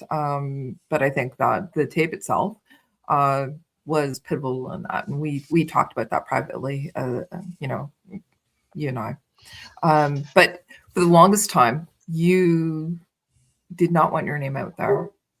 And so let's talk about a little bit about that. I also know that your wife wasn't too happy with you either. So do you want to talk about your wife? Have our moments. Yeah. She's a fabulous woman. She's a fabulous woman, but yeah, she wasn't too happy. So why? She was worried. She's really concerned about what Gary could do to us. And I had to sit down and have a really one-on-one conversation with her, saying, so I had to have her listen to the entire audio tape. And my wife is not a firearms, she doesn't hold a PAL or anything like that. She's never been in the community, but she supports me in it. And our son, because our son's heavily involved in hunting and sport shooting as well. So I had to sit her down and saying, here's a minister divulging most likely confidential information. He's telling us who it's for. That's not going to have an impact on public safety. And she's like, well, what happens if he comes after us? I'm like, bring it on. Bring it on. So you're going to come after me personally because you told the truth? I would love to leak that to the media if he tried Well, something like that. I think that was the bigger thing, like Yeah. in terms of like exposing, like I don't think it really matters. I think the bigger, because like he might get shuffled out of that position here, and then what, right? Then they just put another stooge in place. But I think the exposure of no one actually believes in this stuff. We're just doing this for votes in Quebec, and Mark just says I got to do it, so I'm doing it. But I don't really think this is going to work, and no one else does either. Like I think that's like a lot more damning. The accidentally telling the truth part was a lot more damning to the program, and I think does more damage to it than I agree. him chatting with you, giving you confidential info. Like, yeah, sure, I guess, but just the fact that they themselves don't believe in the program and don't, and they're just like, this isn't gonna work, but I gotta do it anyways. Boss said so. Yeah. Well, yeah. We know that Mark Carney inherited from Trudeau, and Trudeau, the rollout of it wasn't great, obviously. It was stagnant, and then when Carney came in, it needed to roll out. So, well, I think they all know they inherited a really shitty policy from bringing this on. Pardon for the language, but it's a shitty policy. They know it's a shitty policy. They know it's not going to have an impact. They've lied about it for so very long. Like for my entire life, they've been lying about gun control stuff. So I think for them to now say, like a lot of the other stuff they dropped, kind of ish, but for this one, it's been such a core part of liberal identity for decades. Like as long as I've been alive, for them to all of a sudden say LOL JK, these people aren't actually going to murder your children in the streets, and they're not a threat to safety, and whatever, it's fine. I just don't think politically they can do it. I don't think they're going to say just kidding. Just kidding.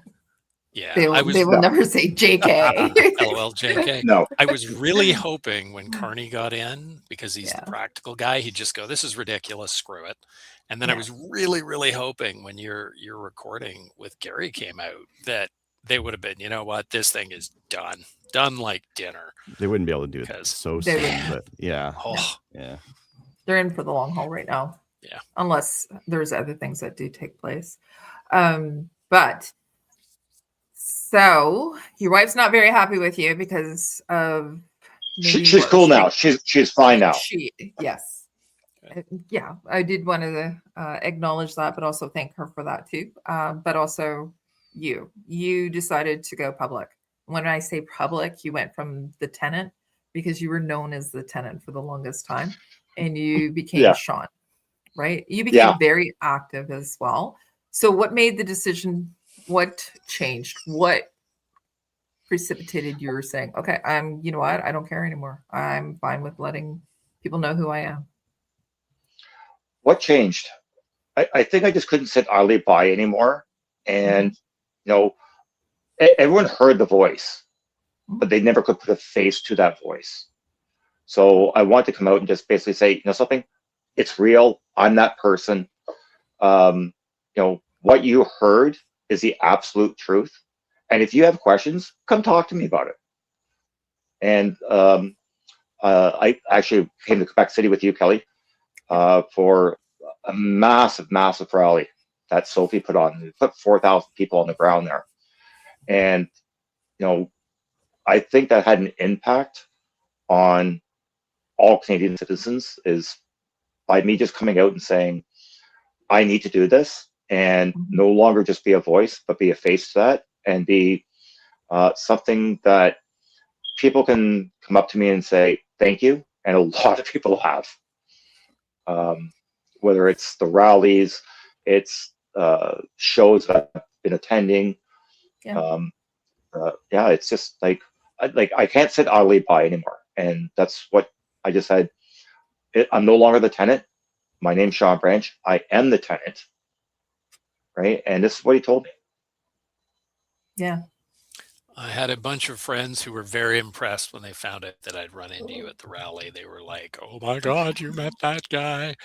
And I will say that I know a bunch of people who were thinking of complying with the government. And after they heard your recording, they said, F this. Public safety minister says, no, it's stupid. Then why would I obey a stupid law? And they're not. So you made a huge difference, man. Yeah. As I said, it's been pivotal to making some changes. people making the decision not Especially to since, participate. and so actually I have one of my staff members who's a PAL holder, and he's been sitting back. I don't think he has anything on the ban list, but at the same time, he understands just how stupid this is for all of us. That doesn't have an impact, right? And we're wasting his hard-earned tax dollars on a program that's going to have no effect. Mm-hmm. And he's pissed off about it. Good. Right? And this is another thing I love about being in the public now, is having these conversations with people, whether you're a gun owner or a non-gun owner, especially non-gun owners, is to dispel the myths of really what mainstream media is trying to portray, or the government's trying to say. I'm like, no, that's not true, and here are the facts why. Yeah. Again, your recording does a lot to bolster that, right? It provides the information. Recently, we were at the Waterloo rally. Talk about your experience there and what took place. Well, again, like, I'm not a person to walk around saying, hey, I'm the tenant, my name's Shawn Branch, and this is what I did. So I was at the rally in support of the CCFR, and every single person that attended the rally, whether you're a firearms owner or not, I was there, and, you know, talking to the general public, handing out stickers, and just having a great old time with like-minded individuals.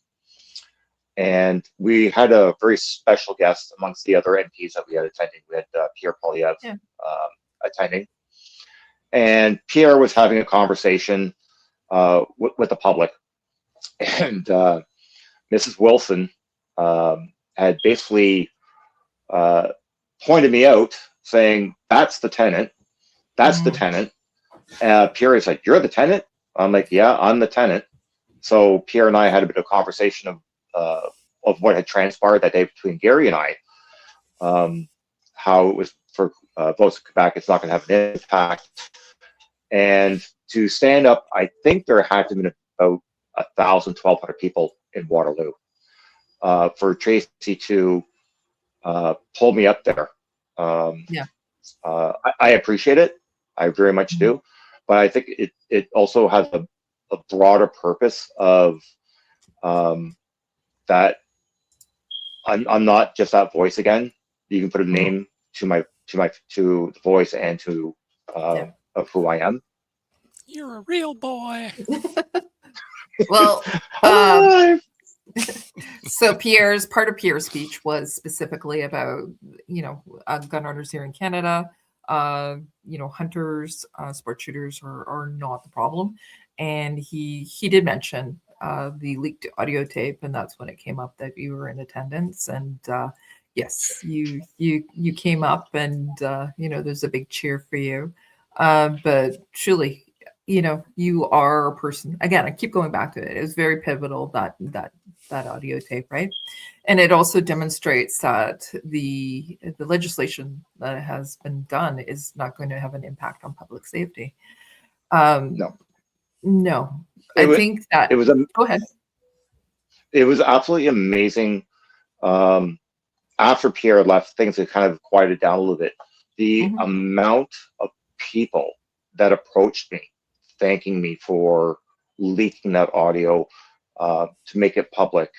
A lot of people said you basically had shifted the entire narrative by releasing that audio of him telling the truth. Yeah. And again, I never thought about it from that point of view. We know they know, and they know we know, but to actually hear one of them actually say the quiet part out loud, that was big. Yeah. Well, so I don't see you really as the tenant. I just see you as a Canadian and a Canadian firearms owner, and you speak for the rest of Canada, and you did a service for us. So I want to say thank you for that. Well,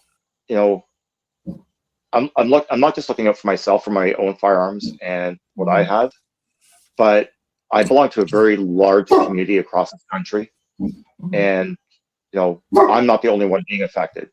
And what people don't realize, it's not just about firearms; it's about property rights, and that's a big, big thing. I think people need to understand is that if they can arbitrarily take property from you without fair compensation or zero compensation, really, what's the next thing they're going to go after? And I think that's the great conversation I've been having with non-firearms owners, that this is not just about firearms, it's about property rights and the illegal use of DOICs. Well, and morality. This is the wrong thing to do to the wrong people. It is an immoral law. Absolutely. It's unjust. Yeah.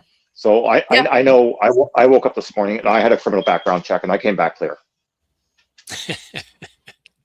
I know I did because I got to go to work again. So yeah. So I look at all these things. I'm just like, I'm one individual that happened to be at the right place at the right time, recording a conversation that he brought forward, knows it has no impact on public safety,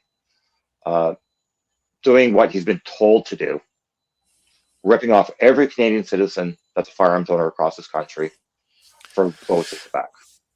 Ripping off every Canadian, because every Canadian family is putting money into doing this, and that's lost opportunity.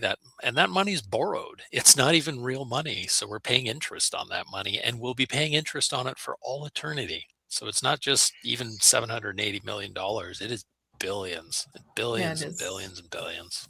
But it's our money. When this is over and done with, it's going to be billions of dollars. And like you said, my son, probably my grandkids, maybe my grandkids are going to be paying for this, because we're paying interest on all this for what? Zero impact. Yep. Well, actually negative impact, because you're directing all those, the public attention, you're directing the funds, you're going after the wrong people deliberately. You're allowing this stuff to come over the border and doing nothing about it, really. So you're actually making the public less safe. Like if they literally did none of this, the public would be more safe than what they're doing right now. Which is something. Spend that money on mental health issues. Spend that money on actually combating crime, right? Where we know where the problem is, right? Or assisting people that are going through a crisis situation. Yeah. And that's also the reason, as I said, why many police services are saying, no, we're not going to participate. We feel like we know how to make an impact in our communities, and this is not going to the confiscation. These aren't the people that we're worried about. Truthfully. No, exactly. I mean, I live in the city of Toronto, so like I'm in the heart of, I don't want to say crime Canada, but I am. And I see every single day. I get up in the morning, 5:30. I turn on the news, and I see one or two more shootings, and I know those people don't have pals. I know where they got those firearms from. They're kicking in people's doors, and the public are helpless because they're not allowed to defend themselves in this country. We had one nice incident, but we all know that the police can come back at any time and charge them. But people are sick and tired. They're spending thousands of dollars putting safety film to stop people from kicking in their doors and their windows and carjacking them. Yeah, people are hiring private security guards to roam their neighborhoods for them. It's insane. Like this is not what should be happening here. No, absolutely not. Can we go back to a little bit with impacts after releasing of the audio? And you said that Gary doesn't want to talk to you anymore. Are you still his tenant? I still am. Yeah, I still rent property from him. Did you get a Christmas card? No, I did not actually. I did not get a Christmas card from him this year, but I have every other year. I did not receive a Christmas card. Nobody sends a Christmas card and a box of chocolates. Where's I did not receive that. Gary? Petty, Gary. Petty. Yeah. He basically will not have any conversation with me. I've texted him about a few things because I think my number's probably blocked from him. He'll only have a conversation with my wife. I think he's just afraid to say the truth in case something came up, and again, he just blurted it all out. It's interesting that I've thought that if he tried to come after me in any way, I think he knows it would be not a good thing, because it's not just about me anymore. It's about all Canadians. Yeah. And I don't think he's that tough of a guy.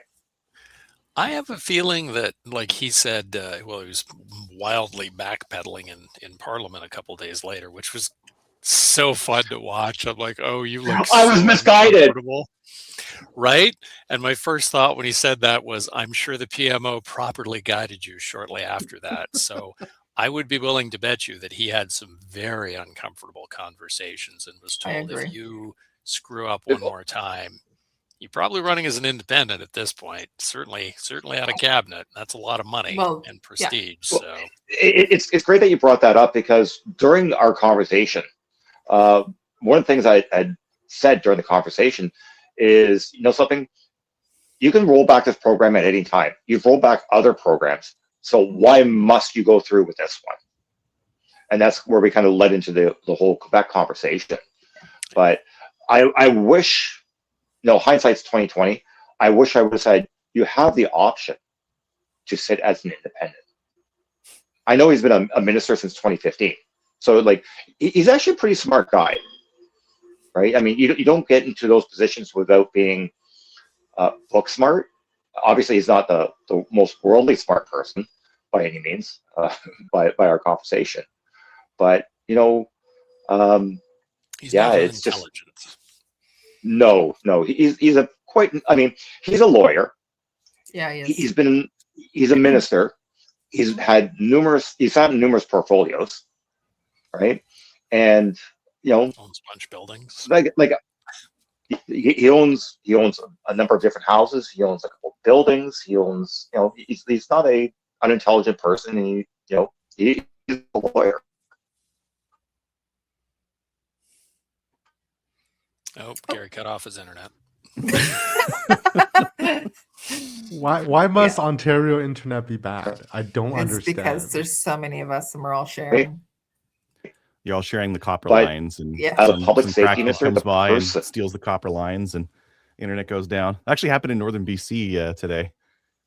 So, really? Copper thieves, So Shawn, you cut out for about 30 seconds. You were talking about how smart Gary is. Oh, sorry. No, it's okay. Or lack thereof. Yeah. Well, yeah. So, he's an intelligent person, but yeah. Any other adverse or maybe not so adverse effects of this? Obviously, it's picking your house, or well, I'm sure October 30th, when if things don't get extended, which I would like to think they are. I'm sure I'm probably one of the first doors that will be kicked in. I'm sure my door. It's his door. Actually, it's his door. Yeah, that's right. You'll give him a key. Exactly. Yeah, exactly. Please don't do this. Yeah. I can't see him. Again, I can't see him trying to do anything. I think, to be honest with you, I think he's afraid of me. I think he's actually afraid of me, not because I have firearms. He's afraid that I will catch him telling the truth again, and that I don't think I'll ever have a conversation with him, because he knows.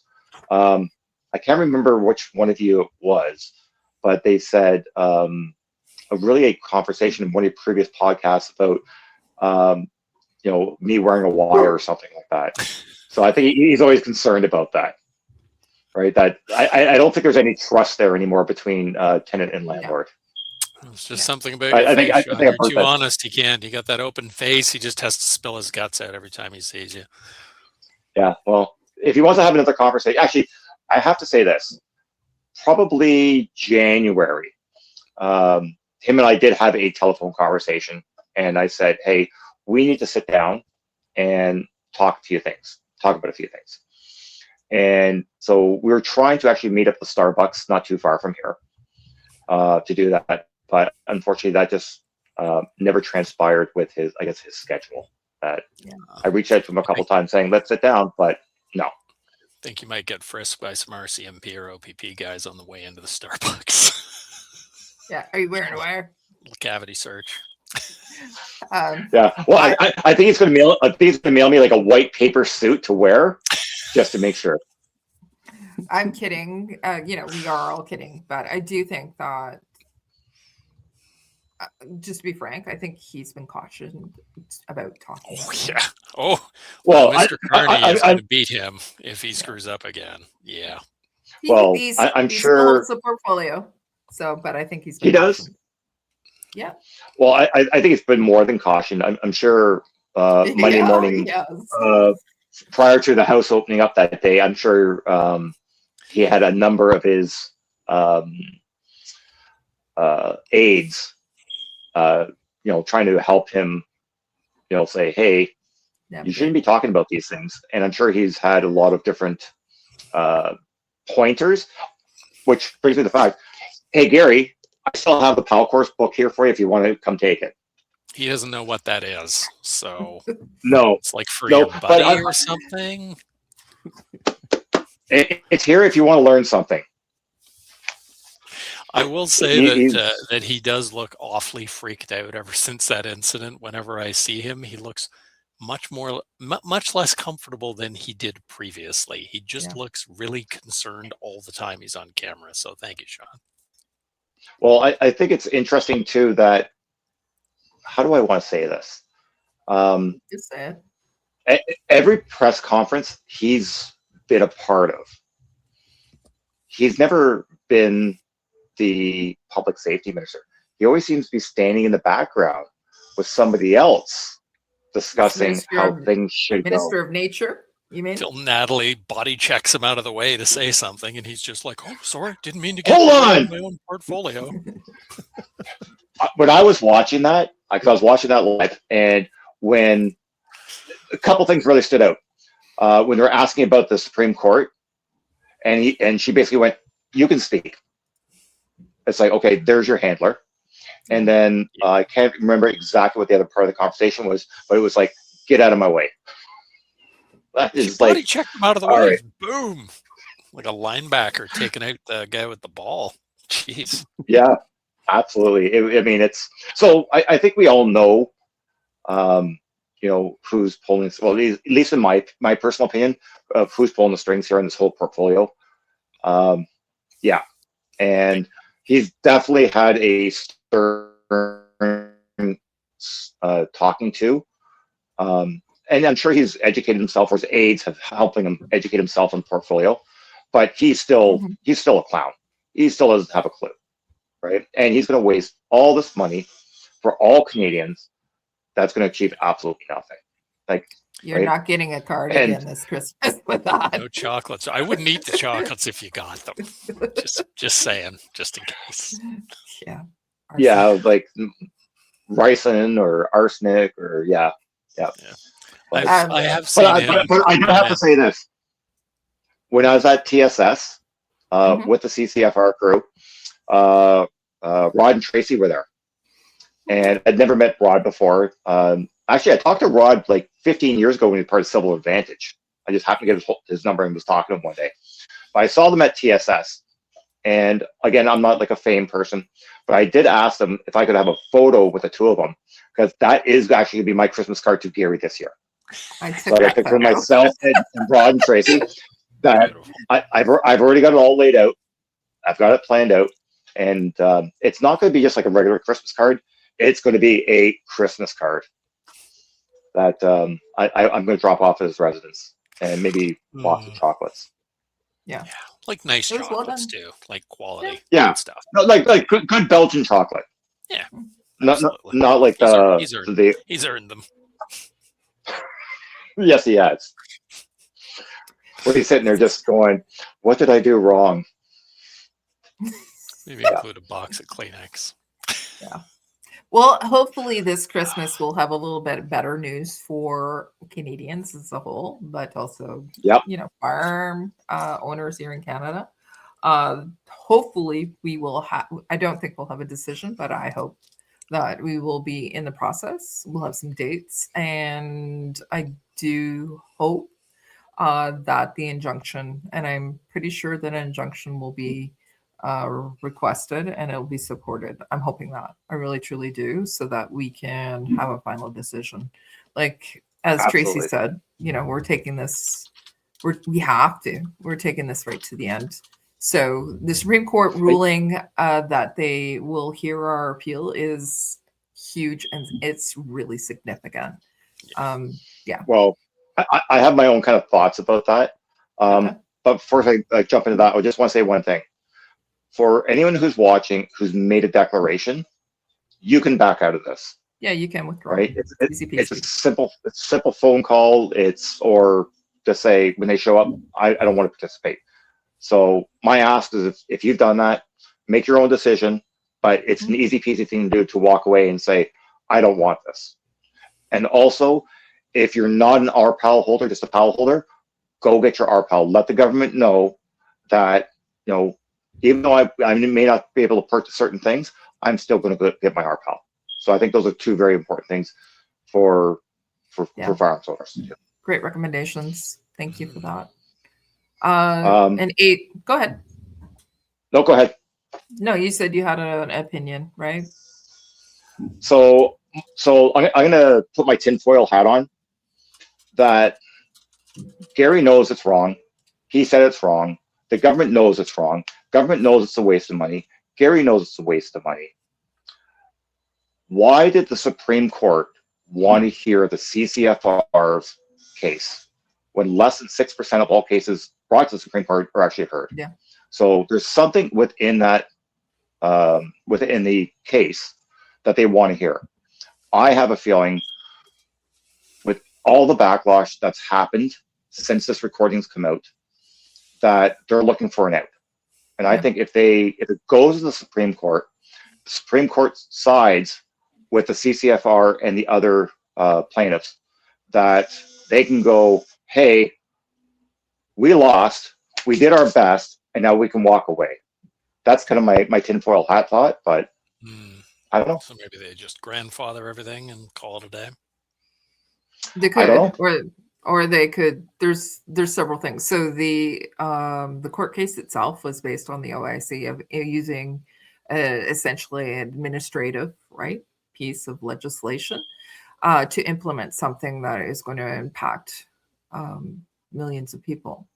That's not what it's meant for, and I think that's actually why the Supreme Court of Canada wants to hear it. Because it's never been used in that capacity, and they really want to actually, I think they want to set case law on it. So, and other challenges that will be coming up, including property laws, right? Because again, property laws here in Canada, it's not part of our constitution. It is provincial, and currently right now, the federal buyback and firearms legislation, it's federal. And they are property. The firearms are property, right? So it's a mess a little bit, but I think that it's my opinion that the Supreme Court is saying we want to hear this and we want to actually make a decision on it because it is huge. It's huge for property laws. It's huge for the way the government does business as well, and they want to actually make a decision. And I'm not going to say that it's going to be favorable for us, but it may be. And if it is, then there's other options available to the government as well. They can, if they want to, they can say, okay, so let's say that the decision is favorable for gun owners here in Canada. What can then take place is the government will then make a decision whether they want to proceed through. They have a majority. They can push it through if they want to go through legislation the proper way. if they want to do that, or as you said, if they want to save face and say, you know what, this isn't working. Just like the long gun registry, right? The decision was made after a while. Oh, this is not. Let's just let it die, because it wasn't working and it was costing billions of dollars. This is going to cost billions of dollars too, and yeah, there is absolutely no impact public safety. And so,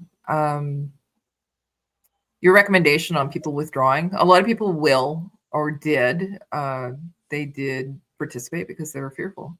They're fearful of what's going to be happening to them. They're fearful of the fact that there was a lot of older people, particularly, that were registering, and they think that, you know what, I may pass and I don't want anything to happen to my family, and what's going to happen with this, right? So, and then there's a lot of people who have registered who said, you know what, I think I'm going to withdraw. And the reason is because of the Supreme Court challenge as well, because we don't know what's going to happen. And then I talked to someone today who submitted, and they were angry that they didn't get the right price. But I'm like, you're in Alberta.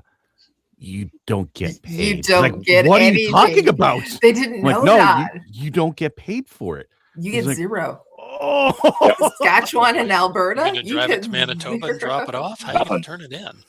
Yeah, nothing. And a lot of people in Alberta registered. You're not getting anything. And a lot of people didn't know that. Yeah. So if you registered in Alberta and Saskatchewan, all the provinces, the provinces of Alberta and Saskatchewan, everybody, you should withdraw, because you ain't getting nothing anyways. Yep. Mm-hmm. No. And great on Saskatchewan for passing the legislation that you can store your own firearms until this entire mess is exactly right. But my question is, Ontario being the largest province by population, right? Where is Mr. DF in this whole thing? He said it's BS, but I think that was about it. And the OPP said this is BS. And we're not participating. So he has said it's BS.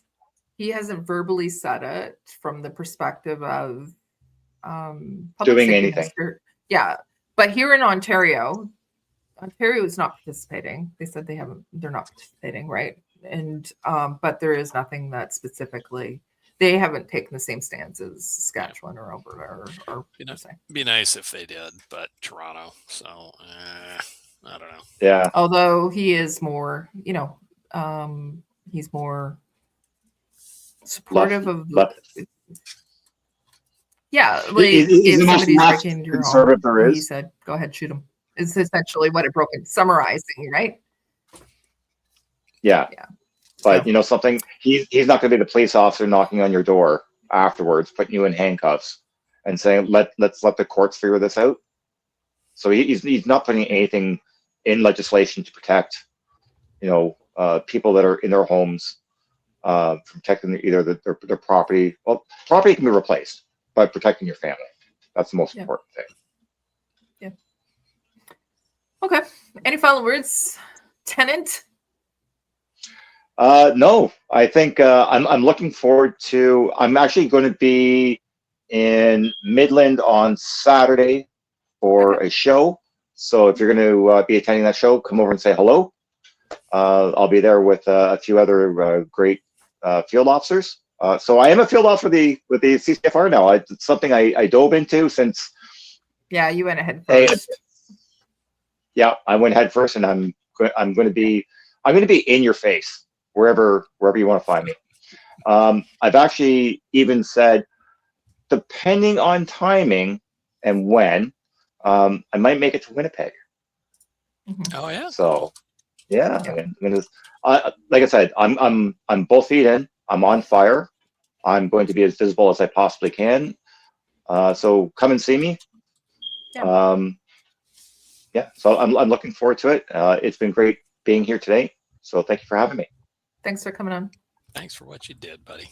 And I feel like I need to go now to Winnipeg with you too, because we've been, together forever. Not really forever, but I will see you in a couple of weeks. Absolutely, you will. At the AGM. Yeah. So even if anybody who is listening that wants to go to the show that's going to be taking place, this weekend, go and meet Shawn at the CCFR booth in Midland, Ontario. Awesome. Yeah, cool. Thanks for coming on, Shawn. Yeah, Thanks for having me, guys. Have a Buy another beer wonderful as evening. long as you live. Thanks, Shawn. My liver's sore. Thanks, guys. Have a wonderful evening. See ya. Later. And thanks again to Shawn for coming on. Shawn's been actively listening every week now. So thank you to him for listening. But thank you for coming on. And thank you also from all of us Canadians here. Like, Julie, you've done a service to us. Yeah. Why don't we get into listener feedback? Who would like to read this one? Dave. Oh, good Lord. It goes on and on. Please gather read it. round, gather round, children. Hello, Slamfire Just read it. No, I'm reading it grammatically as he spelled it. You're spelling No, son. I'm good. Chris from Kind of Free America should be coming there. I wanted to write to you about a recent purchase I made for funsies. The PTR K3P has been an open tab in my mind and browser. I've wanted one for the last couple of years.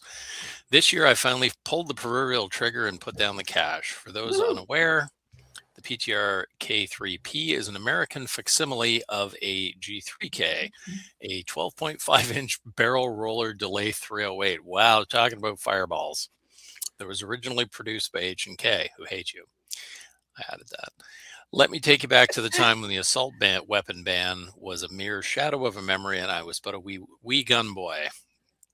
I bought surplus G3 mags from Cheaper Than Dirt, before they tried charging $100 for 30-round AR mag. Back then, the aluminum G3 mags were $1.99 and the steel ones were $2.99. Holy cows. That was in the 80s. Yeah. I had no plan for an actual firearms purchase. I just knew that prices like those spoke to me as a person who loved deals. So I got a certain amount of them, put them in ammo cans, forgetting about them. We play the long game in this household. Shouldn't be a space there. If you bought a crate of SKSs in Canada, You'd be rich right now. you'll be rich right now. This was the year I could not abide those mags, not having fed a hungry roller delay gun since the Brundweiser in 1963. To be honest, I also have a major case of AR malaise, and I was wanting something to really fire up neurons and get me excited and learning. Yeah. I had my plan planned. I would trade the Navy-style trigger housing for a Magpul one with their extended ESK safety levers. The gun would have to be suppressed for all civility. A 12.5 308 semi-auto can possess. So an ASR flash hider for my Silencer Co. Velos LPB would need to be installed. Even with the low back pressure can, I knew I would need a different looking locking piece. I ended up with a 40-degree one because I could not be asked to be more patient and wait for the more desirable 36-degree one.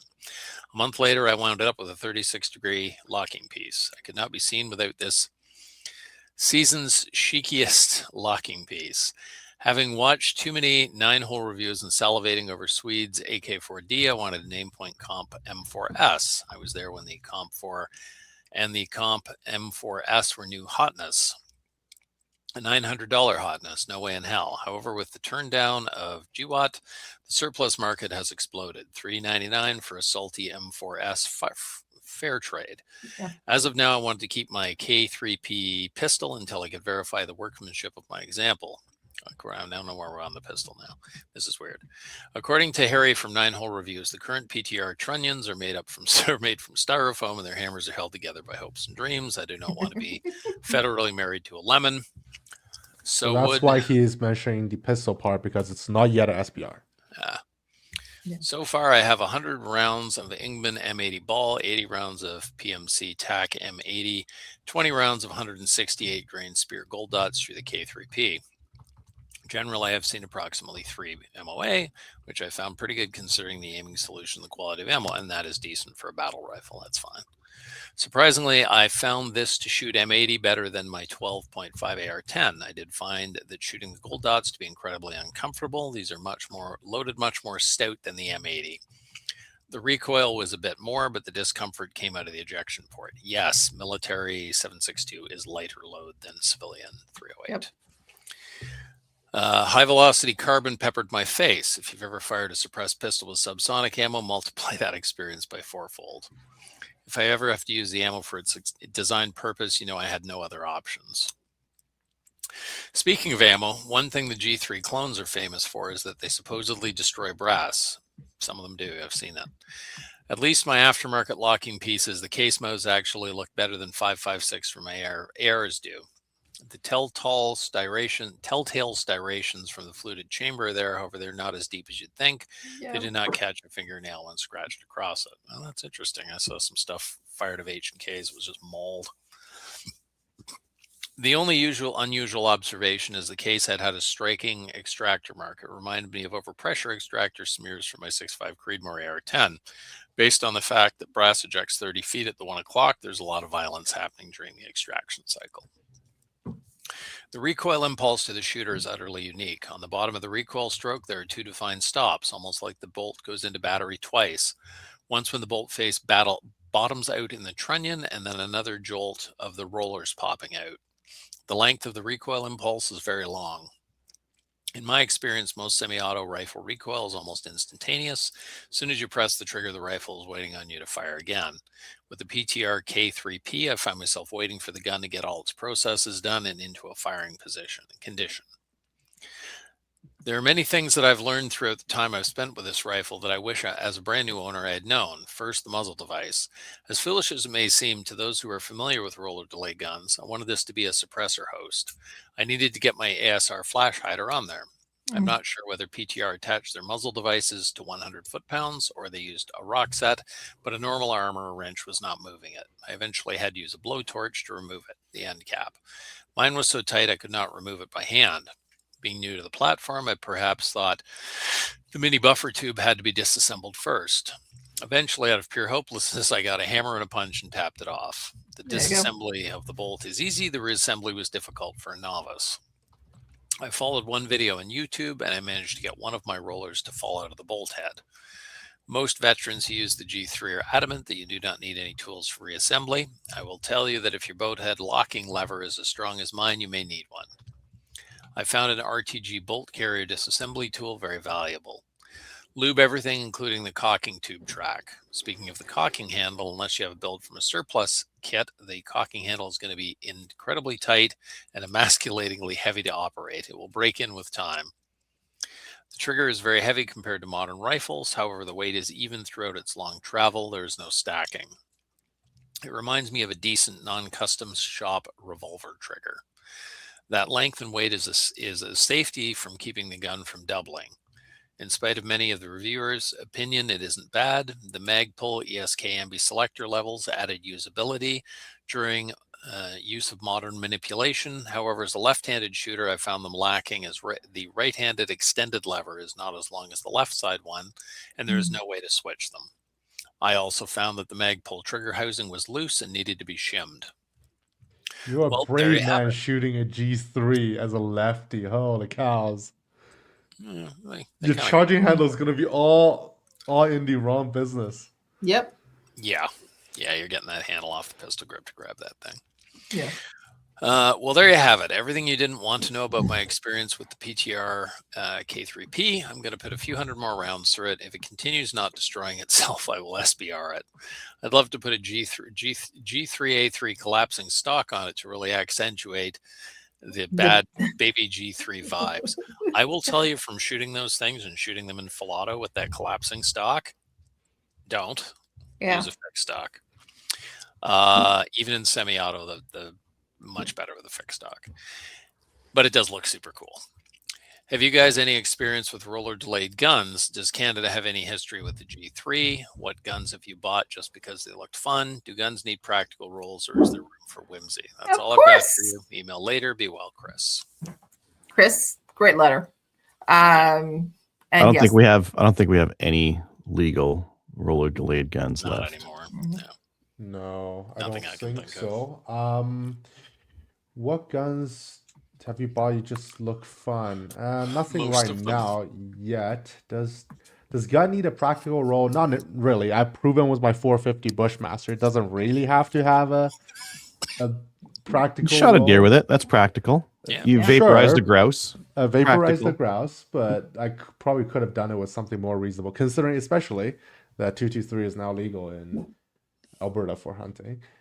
And I would suggest Hop's video, HOP. He is, if you know him from PFB TV, I believe he did quite a bit of experimentation with PTRs, and he also had a short battle rifle of sorts.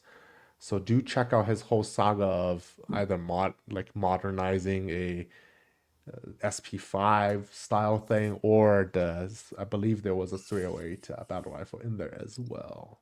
So check him out.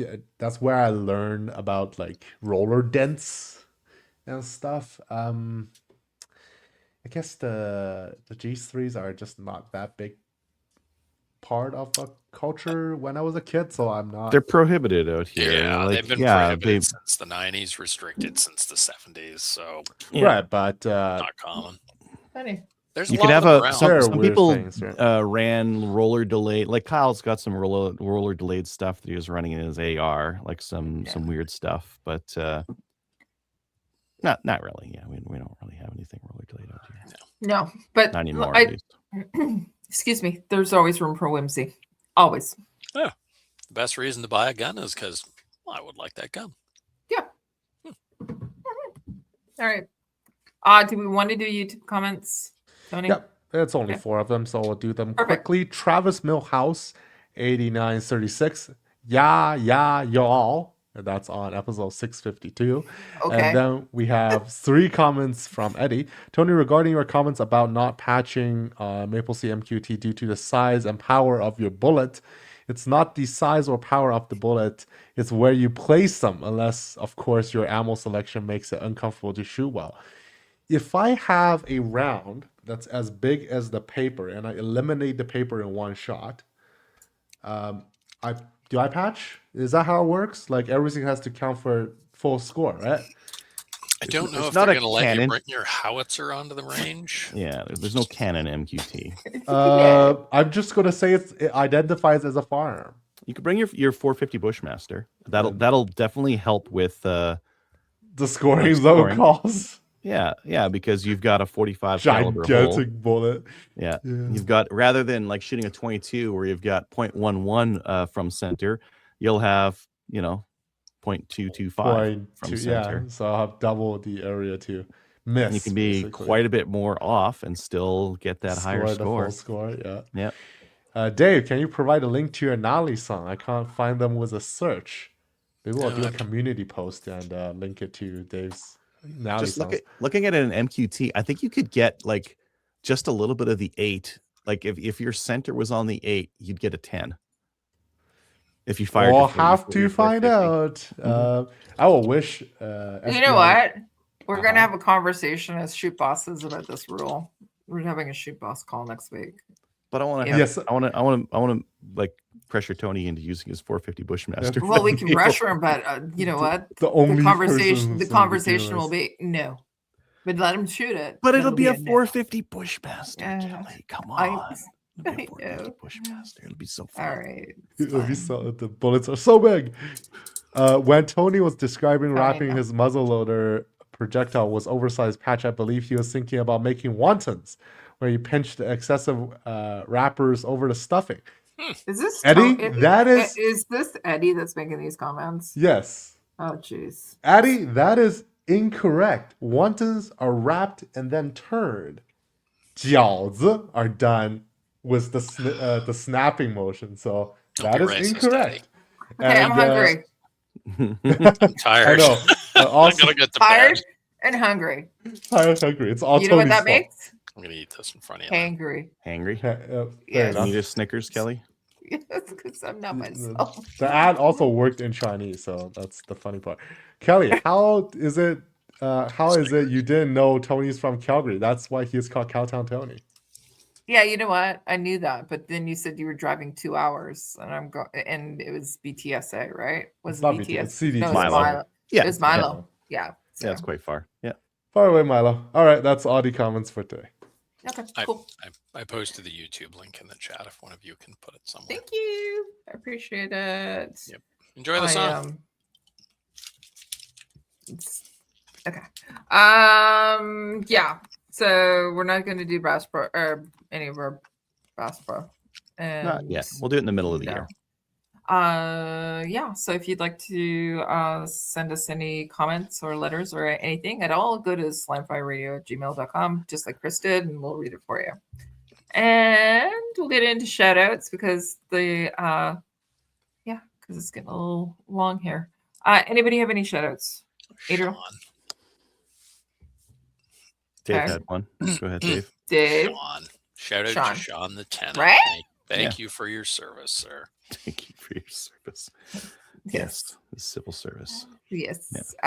Go see him in Midland this weekend if you can. I'm going to give a shout out to Tracy and Anna for amazing Friday night and everybody who came out to the pheasant hunt. And a huge shout out to Craig and Maverick, and then also Hope, who did fantastic on our pheasant hunt. And yeah, that's it for me. What about anybody else? I just bulldozed in. I'm going to shout out Kelly for making her internet work. Yeah, I know, right? Yay, we can hear you. Yay! Your video was working the whole time this time. I know. Your I feel audio so did. special. Shh, shut up, Adriel. Don't worry, I'll wrap Jinxed up the shout out and then Kelly's going to go to sleep. I'll give a shout out to Shawn as well for providing exclusive and important information to the CCFR and to us, the firearm community in general. Mhm. Okay. All right. Join us on Discord. We're over there occasionally. I don't go on, so if you want to talk to somebody, it's usually Tony and Adriel. I'm on there. Yeah, it's never me. So if I you're remember it hoping to- exists every couple months, and I'm like, oh, Yeah. I should go. I read should what's really in log there. in. Yeah. I'm going to randomly tag you guys then. Oh God. And then we get the updates and we have to go That'll in. be annoying. Yeah. No, it's just no. Go and watch us on YouTube, Facebook, as well as on Twitch. I don't know if we're airing on Twitch right now, but anyways, go join the CCFR because it's incredibly important. And then also, you know what, you guys, we'll see you next week. Good night, Dustin. Good night, Dustin. Oh, Dustin, good night. You didn't join us. I missed you so much. Can you please be on next week? Please, please, please. Night. Night.